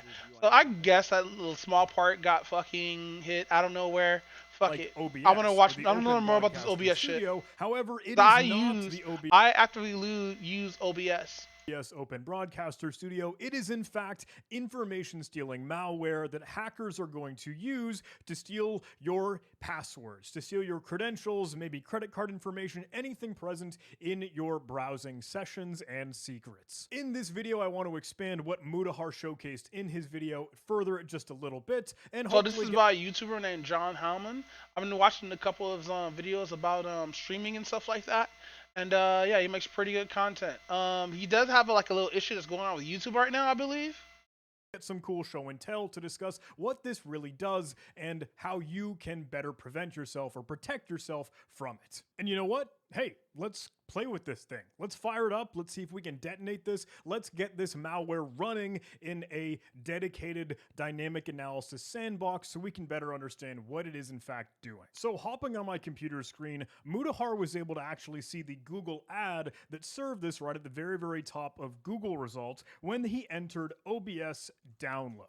Now, at the time recording, I'm not able to actually see this come through. I get the result for the legitimate, actual, in fact, OBS Studio, not the malicious software. However, we could see from Mutahar's video that that link is at obstremswiev.site, or obstremsweave.site. I don't know, however you want to really pronounce that. But note that this is OBS Studio website, as you might expect it to look like if you went to the actual obsproject.com, where you could naturally download the real OBS software. Interesting thing, obviously if I put these side by side, they look identical because they basically are. Granted, you trying to download a link from the legitimate and real OBS Studio will give you what you were expecting in trying to navigate to any specific links. Over on the left-hand side, going to the malicious, evil, and nefarious website, kind of a funny thing, absolutely every single link is a link to their download. In fact, you can see it, I don't know if you notice, at the very, very bottom left, pointing in the wrong way because the camera's weird. It is actually trying to pull down from Discord CDN, the Discord Cloud Delivery Network. It's going to fire up some attachment that some strange old skitty could just slap into Discord and then make it accessible to download anywhere from anyone. But oh, that's crazy. So kiddies can do this? Again, I'm hovering over the download link or their blog or their help file or their forum or their contribute button, and it's always going to give me that, even if I were to select a Mac OS or Linux. The socials just refer back so to he's this pointing at the link at the bottom of the thing right here. specific page, but if you scroll down to the footer, I think it's hysterical. Even their privacy policy, open collective Patreon, yada, yada, yada. It's all Everything one links thing. to their download here. Now I can go ahead and click on this, download the file here, and I actually see Guardio getting in the way of it. Fantastic. I appreciate them doing that. Hey, by the way, for some added context, this story and this conversation I did see actually shared from Bleeping Computer, another news outlet that's talking about this sort of thing, Google ads and Google advertisements being used to promote or showcase malware or malspam or phishing websites or things that an innocent victim might fall and prey to, actually have their information stolen from malware. Very, very cool. In the reporting that Bleeping Computer did, they actually took in some insight from Trend Micro alongside Guardio or Guardio Labs, and huge kudos and credit to Guardio. I'm using their blocker here and their browser extension. Guardio is a fan of the channel, and I appreciate their support, and that's why, hey, they actually had it trigger on fire off there. But did want to give a little bit of point and some fanfare. Appreciate Guardio being able to track this thing down for us just as well. Anyway, let's get back to it and let's actually allow this file so we can go ahead and play with it. That should finish downloading there. And I don't know if you noticed, but this thing is 120 megabytes in size. Thanks, Guardio. Appreciate it.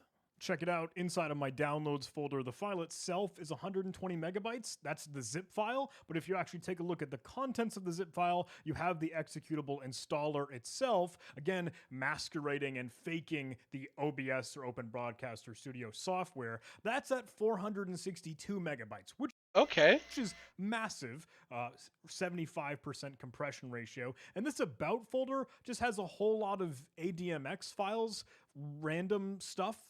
Ultimately, this makes for, 3.0 megs? Yeah, 3.10 megabytes, nothing really big. Again, just even in the other folder, I feel like this is just used for junk. I don't think this actually does anything or is included within the installer process anyway. That's not something that you see when you download the legitimate and real OBS installer. Now, in Mudahar's video, he did run you don't get it sipped. This file through and scan it with Microsoft Defender, the native, natural, and inherent Windows antivirus software, the one that's freely available on all modern Windows operating systems. And at the time, Windows Defender, Microsoft Defender, whatever, didn't get any hits. It didn't trigger it, didn't flag this file as malicious because, hey, maybe there just aren't signatures or heuristics or whatever sample information out at the moment because, hey, this is a new thing being out pushing. Yo, what if Windows updated their shit just because of a YouTuber? That'd be cool. I would love to see some shit like that, Just update this shit, right? Just because of a YouTuber or some shit, To the wild. It is important to note, in my opinion, that the reason the file size is so large when we're seeing this executable like over 400 megs is because it's very, very common for information stealers or Redline specifically, the Redline stealer that we might be dealing with here, to just fill up and bloat and add in lots of padding we would have within lost the file somebody and the binary playing itself, the game and so that whatnot. And then this nigga kind of automated solutions to do security analysis to determine whether or not this file is malicious or not, like a sandbox to test and explore this malware in, or some dynamic analysis solution, the file's too big and it overwhelms it and it will not be as easily scanned and worked with. That's why, hey, you'll see this giant file that isn't really the size that it needs to be for the legitimate, natural, real. And also, it's OBS in a zip install. folder. And let me show you that in action, by the way. Here I am online at app.any.run, the online tool for a whole lot of dynamic analysis and running malware inside of a sandbox. If I want to go ahead and create a new task, let's say, oh, sweet, AnyRun is super duper generous and is willing to let me play with their Hunter subscription, the kind of the top tier here. So I can amp this up to like 64-bit, Windows 10. Hey, a whole lot of maximum time to be able to play with this. But if again I wanted to upload this file as I have just downloaded it, even the compressed zip archive file, the one that we downloaded from the malicious website, is 120 megabytes and larger than 100 megabytes, something that anyone is unwilling to work with. Now, that's not to say that some of that analysis is just straight up impossible. Again, in Mudahar's video, he brings this file and uploads it to VirusTotal, one of those super common, hey, very, very well-known analysis websites where it might be able to actually test this file against multiple antivirus engines. And he finds that, oh, wow, the, of course, original intended legitimate OBS installer has 0 hits. It's not malicious. However, the found malware file given from this scam Google ad that pops up does have a couple hits, again being Redline Stealer. Granted, he did end up uploading the zip archive again, which I would want to go explore. What is the exe file flag? If I actually try to go through both of these, it's interesting. I actually get, for one thing, no hits on the executable, and when I go take a look at the zip file, that actually is going to be a different hash than what he received, which leads me to believe, oh, they might be actually swapping out and changing what they are serving as time goes on. As things get flagged, things get tracked down, they're going to keep up the hackers increasing their campaign here. And hey, another thing that's important to note here, Redline Stealer and information stealing malware just like this is super duper common. It's not new, it's not novel. Don't never click the ad links on Google. We've been writing about it and sharing research and other information and threat intelligence about it for quite a long time. And I actually, took a look at it in another video, one that I released previously a couple months back, where I received a phishing email, even through like a YouTube copyright scam, where I were to download and play with and actually review some document, but instead was staged to be malware that might steal credentials and potentially gain access to hack my YouTube channel. There's a video, folks are interested in that. But in that video, because I couldn't upload this thing to any run or do some dynamic analysis, because that's what I prefer. Like, I'm lazy. I just kind of want to see, oh, what does it do without hooking up all the wires and doing the operation surgery myself, right? In that video, we did do some simple small analysis with like ProcMon or Process Explorer, stuff that you might be able to play with in the sys internal suite for some simple poor man analysis. In this video, again, I hate a little bit lazy. I think I'm looking about like, computer stuff from this dude. I guess it's interesting. I did have a thought. I had kind of maybe a clever thing. What if I could just use the AnyRun sandbox to go download this sample, because it is still open on the internet right now. I'm not going to give AnyRun to be uploading that file. I'll have it downloaded and work with it itself. Stop. Before we go any further in today's video, please allow me to fulfill a contractual obligation, and let's roll today's sponsorship promo. Developers are constantly changing the digital landscape, but building secure software isn't always easy, especially in growing applications worked on across massive teams. Companies end up with mountains of code, and they have to make a choice: stay competitive or stay secure. But with Snyk, you don't have to choose. Snyk helps bake security into the software development lifecycle. Snyk helps you scale and streamline by automatically scanning your code, dependencies, containers, and configuration files, finding and fixing vulnerabilities in real time. And it is super easy to use. You can sign up for free with my link below, import your repositories, and there, Snyk just finds your vulnerabilities. You can fix all these issues with just a single click. Snyk automatically opens a fixing pull request so you can just merge them into your repository and move on. And it fits seamlessly into all of your existing tools. Is this an algorithm or something? IDEs, the command line, CI/CD pipelines, cloud infrastructure, and more. Millions of developers love Snyk. And you can see for yourself. Get started for free with my link below and develop fast and stay secure with Snyk. Okay, so back on my computer screen, I'm going to be still working in AnyRun. I'm going to set actually back to my Windows 10 64-bit public protocol, and let's actually not upload the installer file itself, but let's go back to let's actually just, I don't know, take maybe one of the actual things that was present, and I've kind of downloaded this and got it stored and saved already here. I've extracted this and I have the actual executable that we would pull from the zip archive downloaded from the application. But let's not give it the giant, massive file here. Let's actually just take one of these small files and let's, you know, any run start up a sandbox for us. Now with that, we can actually take advantage of this sandbox and go use it to download the real malware. Sure, it's going to do some process and maybe kind of figure out, oh, what's going on with that other file, but you know, we can still go explore because we have the web browser open. So it doesn't see it has junk. Let's try to go to OBS Strems WIEV.site where we could download our malware. And ooh, looks like it's already getting kind of reported here. I do see Microsoft's coming through with it here. Maybe that came from Guardio. I'm not quite sure. Let's go ahead and continue onward. And let's go ahead and download our malicious sample here from Discord. I'll hit save. This is going to take a little bit of time to download, so I will speed run the video here. But as you'll note, any run is going to be keeping track of all the sweet stuff that's happening here for us, so we can get lazy in our malware analysis. All right, now the zip file has finished downloading. I'm going to go ahead and open up the folder, and I'm going to go ahead and extract all of this here. I'm going to hit extract to. We'll go ahead and slap it on the desktop, hit OK there, and that should bring everything ready here for us. You'll note AnyRun is tracking all of these processes that are open and doing great stuff. That should be nice and easy for us because once we go ahead and fire off the detonator here, pull the trigger on this malware, we should be able to go see our OBS Studio installer kick off. Now, it is going to end up beginning here. You'll see it running, and it should prompt us with, hey, let's go ahead and install OBS. Again, bear in mind, this is all fake. This is all a scam. You can probably see some of the sweet stuff cruising through here. I know my face is in the way, but let me go ahead and move my head just a moment, and that way we'll be able to see what is firing in a lot of these. Let me just drag my... Yeah, that's a lot of processing that's going on in the back.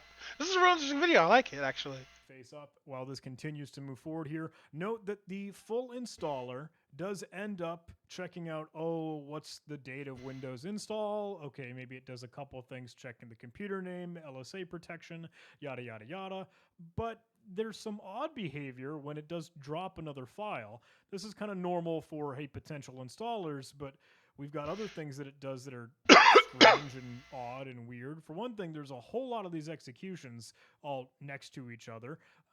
That might just be some oddity. Maybe I double-clicked it. Maybe it was doing something strange. I don't know. Nah, However, you were doing there something are some strange. interesting things in the You're doing something malicious real category strange. tracking here. And check out the command line is now C:\str local gate.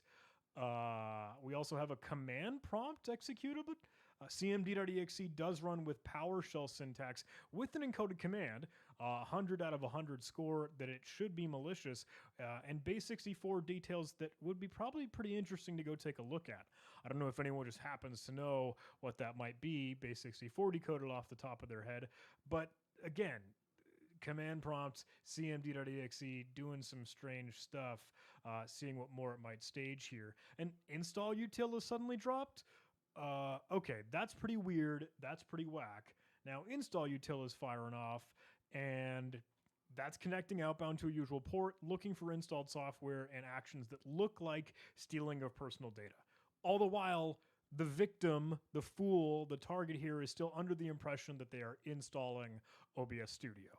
They're going to Click on show details. I want to see what happens with shows on show details. Streamer of the year for 2023. But let's go take a look at all these other things that finish here. Before I allow OBS to start, I do want to explore a little bit more because you can note the connections that this tries to fire off by process. Internet Explorer, of course, is cruising through, Microsoft Edge. I'm more interested in what our OBS thing will try to reach out to, or any of its child processes, right? We saw install util get spawned, which is normally just, hey, trying to invoke and actually execute code in another method, in another way. Looks like we are going to have that reaching out to... So I just like videos like this. Sorry I'm being so fucking quiet, but I just like when people just analyze like shit like this. So I got so attracted to Moon of Hearts content because it's shit just like this. eth0.me, which I believe is just a well-known website to just display your own IP address so that the victim, the target, the malware might know, okay, what is the IP address that I'm working with here? What's the victim that I've compromised? Alongside this, you can see install util does make a call out to your IP address 35234797173. No domain set on that. However, the excuse me. ASN does tell it this is from the Google Cloud platform. Coming back. Going to assume, but it didn't work out. Might be the Stuff callback. with That sexual might assault be cover the ups and remote shit access for. Trojan. That Like, might be I where wish we we're would have got the full story, exfiltrating but this like, data we all to. know what happened at Waffle Forgive House me, at hey, 2 o'clock in not the morning. strictly remote That shit access every Trojan time. or command and Podcast or control clips of the server where podcast the on operator is TikTok gonna at TikTok. keep Yo, interacting I with found your out some shit victim on can see TikTok. that's been hacked, but it's where it's going to deliver all the stolen information like passwords, like browser cookies, etc., etc. But we still need to make sure we can see that coming through. So we know, okay, here's our culprit, IP address 35234797173, maybe hosted by GCP, but this install util was doing other weird stuff, right? Let me go take a look at the more info portion here, and let's see what this could showcase for us. We can see down below all of the processes that this little sandbox environment was exploring. We can see OBS Studio kickstart and all the things that it might do here. Taking a look at the deep details and the information that it did fire off for us, we might be able to see some more interesting things. And in fact, this is where we get some oddball stuff that's going to look sketchy to begin with. And if you wanted to filter out some of the information things here, we can do that just as easily. But I'm still sketched out by this str local gate. Maybe we could do some research, go track that thing down, see if it's maybe just some really, really toxic. Yeah, so sorry stuff that I already know. Hold on. Let's save this real quick. When I save this has Hot Sticks Podcast 127. There we go. Save. Also, make sure you always save your shit. Like, I don't know what I'm doing not saving. Format of people when they scroll through videos, somebody bubbling. But alright, you can find more clips on Twitter at Hot6C. You staying fucking quiet, my guy. I hope he's okay.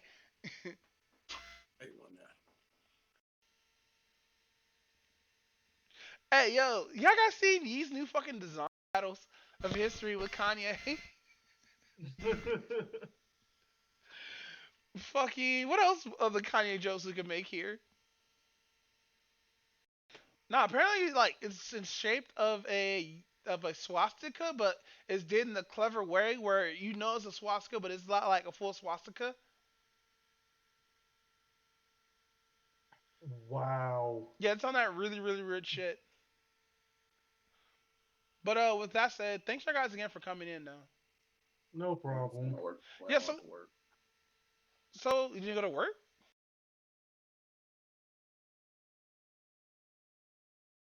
What song did I use in the beginning?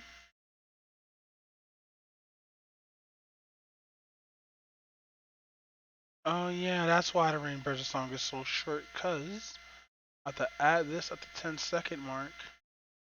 Pull this all the way over here. Wait a minute. I fucking knew it. Pull this here.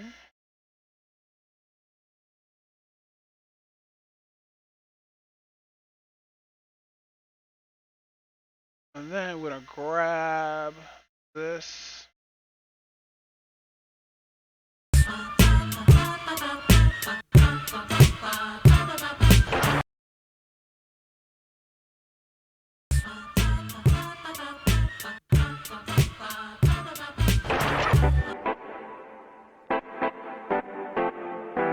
No escaping this. No escaping this.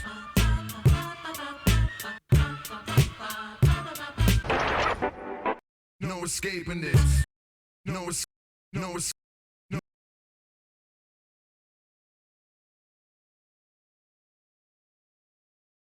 No escaping this.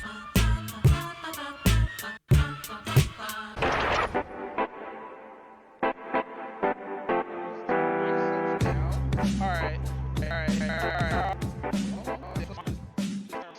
Alright. Cool. They can hear us. us. But anyway, this is episode 120. No escaping this. Just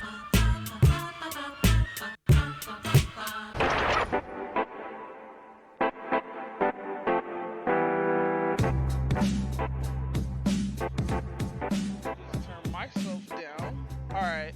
Cool. They can hear us. But anyway, this is episode 127 of the Hot Six Podcast. I'm here with the one, the only, Alicorn Lion, Howdy. aka Safa Garafa. But damn, man, what did them niggas do to make her that mad?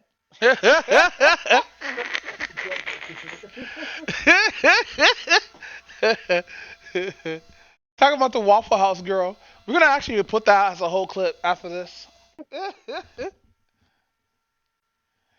Dang. All right. That was episode 127 of the Hot Six Podcast. Alicorn, the Yuki Konata. Where can we find you at, Savis Garafa? Yugi Konata on YouTube / Yugi Konata and Facebook on Alicorn Lion. And Twitch on Alicorn Lion. All right, Raven. Where can we find you at, fam? Raven the Faith, Twitch, of course Facebook, Raven Faith Gaming page. By the way, I will never be able to throw out my socials, bro. It's gonna be like fucking. Hey yo. Twitter. Cool. You can find me on Twitter at what BM Doombot, and you can find me on YouTube at wait, is it UB Doombot? I think it's UB Doombot on Twitter.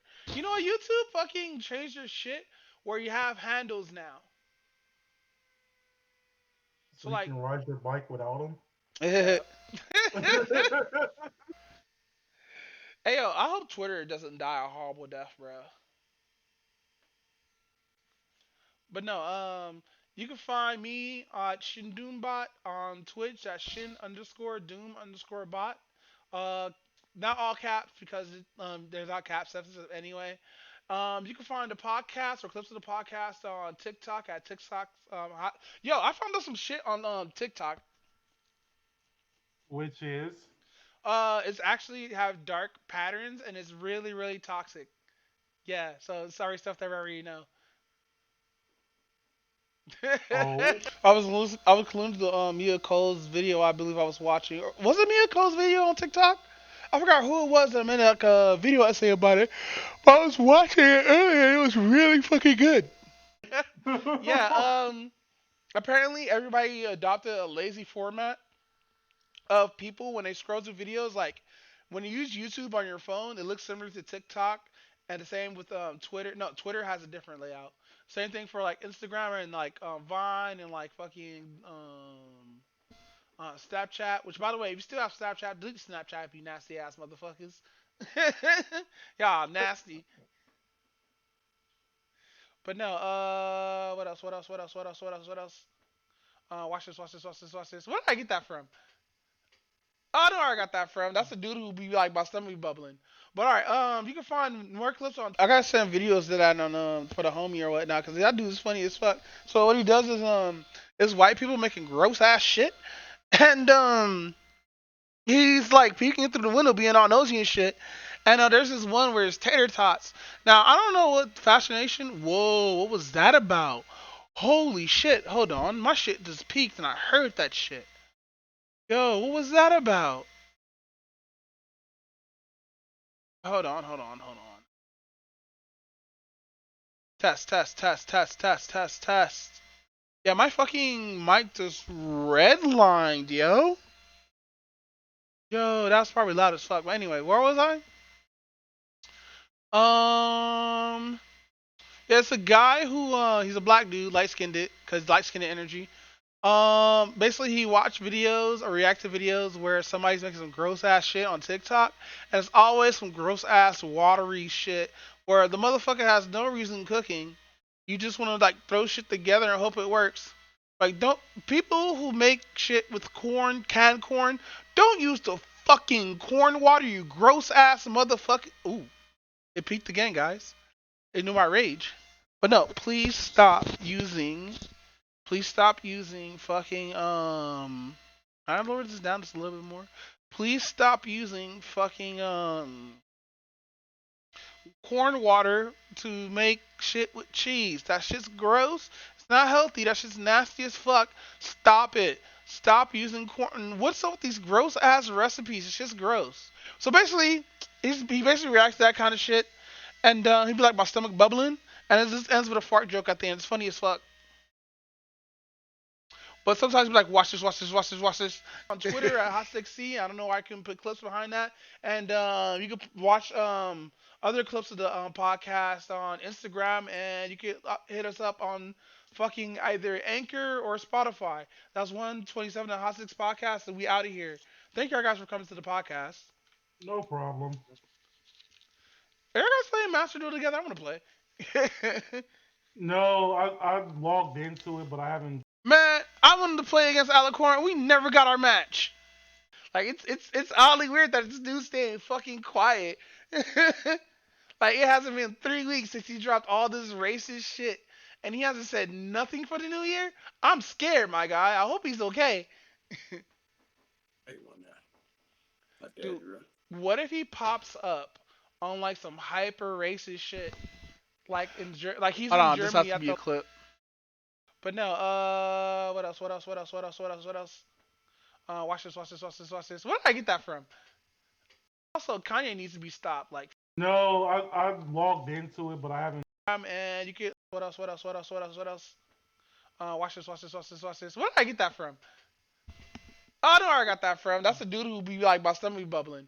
But alright, you can find more clips on Twitter at Hot6C. I don't know where I can put clips behind that. And you can watch other clips of the podcast on Instagram, and you can hit us up on fucking either Anchor or Spotify. That's 127 the Hot Six Podcast, and we out of here. Thank you guys for coming to the podcast. No problem. Are you guys playing Master Duel together? I want to play. No, I logged into it, but I haven't like touched it yet. Dang. But yeah, let me stop the stream here, but keep it recording. Boop. But no, man, fuck you. All right, so I'm gonna make this into its own little clip real quick. So we're gonna do that as that's I did that part on purpose where like we just talk about some random shit that we ran about. I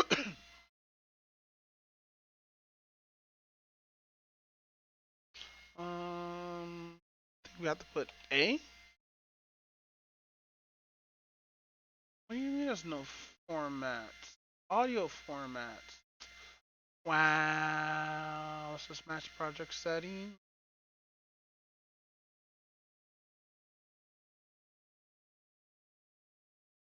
Oh my god.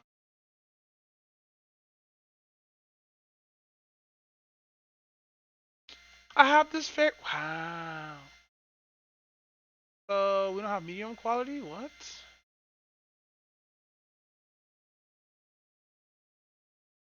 There we go. Now we can do the clips in high quality. We just can't do the whole podcast. Wow, that is rendering fast as fuck. Holy shit, it's already at 25%. Oh shit, it's already at 40. Jesus Christ, this is rendering. I wonder can I play. I don't want to play Fallout 4. This is rendering fast as fuck, by the way. Anyway, let's listen to more of this Code while we name wait. for a version or some sample of this Redline Stealer. Anyway, let's go explore some of the other child processes that might do even other interesting things. This one does some reading of the computer names, etc. Maybe pulling some install options.dll in a random temporary directory. It would be worthwhile to go run the natural regular OBS installer in another sandbox just like this to see what no, that man, might do. fucking To see that does it do anything shit different? with Does it do anything separate Oh, than what Revolver our vs. Raid is malicious fucked up. And also, Kanye needs to be stopped, like for real. Saw that big ass truck Elon Musk gave him. He's like, it's in shape of a swastika, but outside right now. Fuck work today. Damn, what's wrong with work? Or is it raining? Like I was already at home making more clips and stuff. Oh. Alright, this need to be cut down, but we're gonna keep the part where we talk about Kanye though. close. Alright, so no, we don't have to put any effect to that. We could close out, grab this, put. God damn it. Grab this, put this at the end. Lower this down. Anchor or Spotify. That's 127 the Hot Six Podcast, and we out of here. Thank you guys for coming to the podcast. No problem. Are you guys playing Master Duel together? I want to play. Anchor or Spotify. That's 127 the Hot Six Podcast, and we out of here. Thank you guys for coming to the podcast. No problem. Are you guys playing Master Duel together? I want to play. No, I logged in. 7 days a week. Wet ass pussy.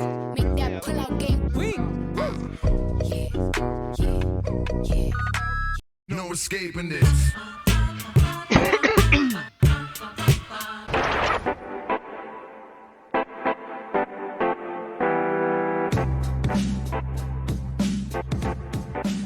Turn myself down. Alright. Cool. They can hear us. But anyway, this is episode 127 of the Hot Six Podcast. I'm here with Alright, now we can save, then now we can render. We're going to medium. Call this the Hot Stick Podcast Ep 127. 9% clout. 90% of this clout.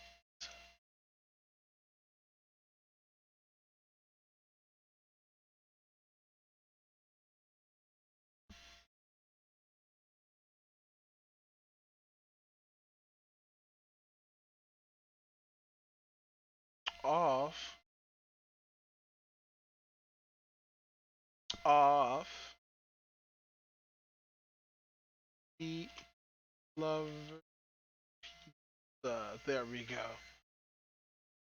Render that bitch. Should probably go any oh, it's going even faster probably. As in 1% though. Copy does. It might be worthwhile to note, though, that this happens over and over and over again. Also, hey, staging some regular stuff like potentially real OBS Studio files or program files, etc. Again, to look like genuine OBS. And then again, it may very well be genuine OBS. It does drop a lot of the files that are needed to be able to keep track of what OBS should do for recording or streaming, like virtual camera modules, etc., etc. I don't want to drive and bore us with that too much. However, I do think it's worthwhile to explore some of the other things that kick off here.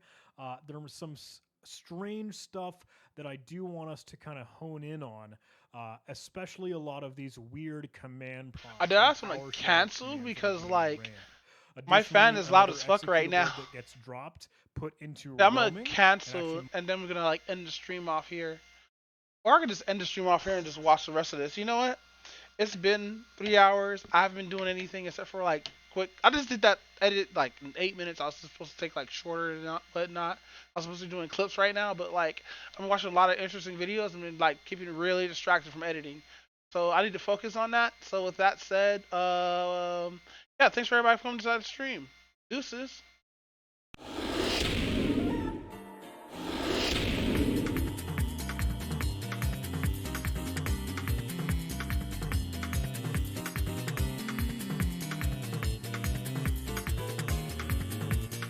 La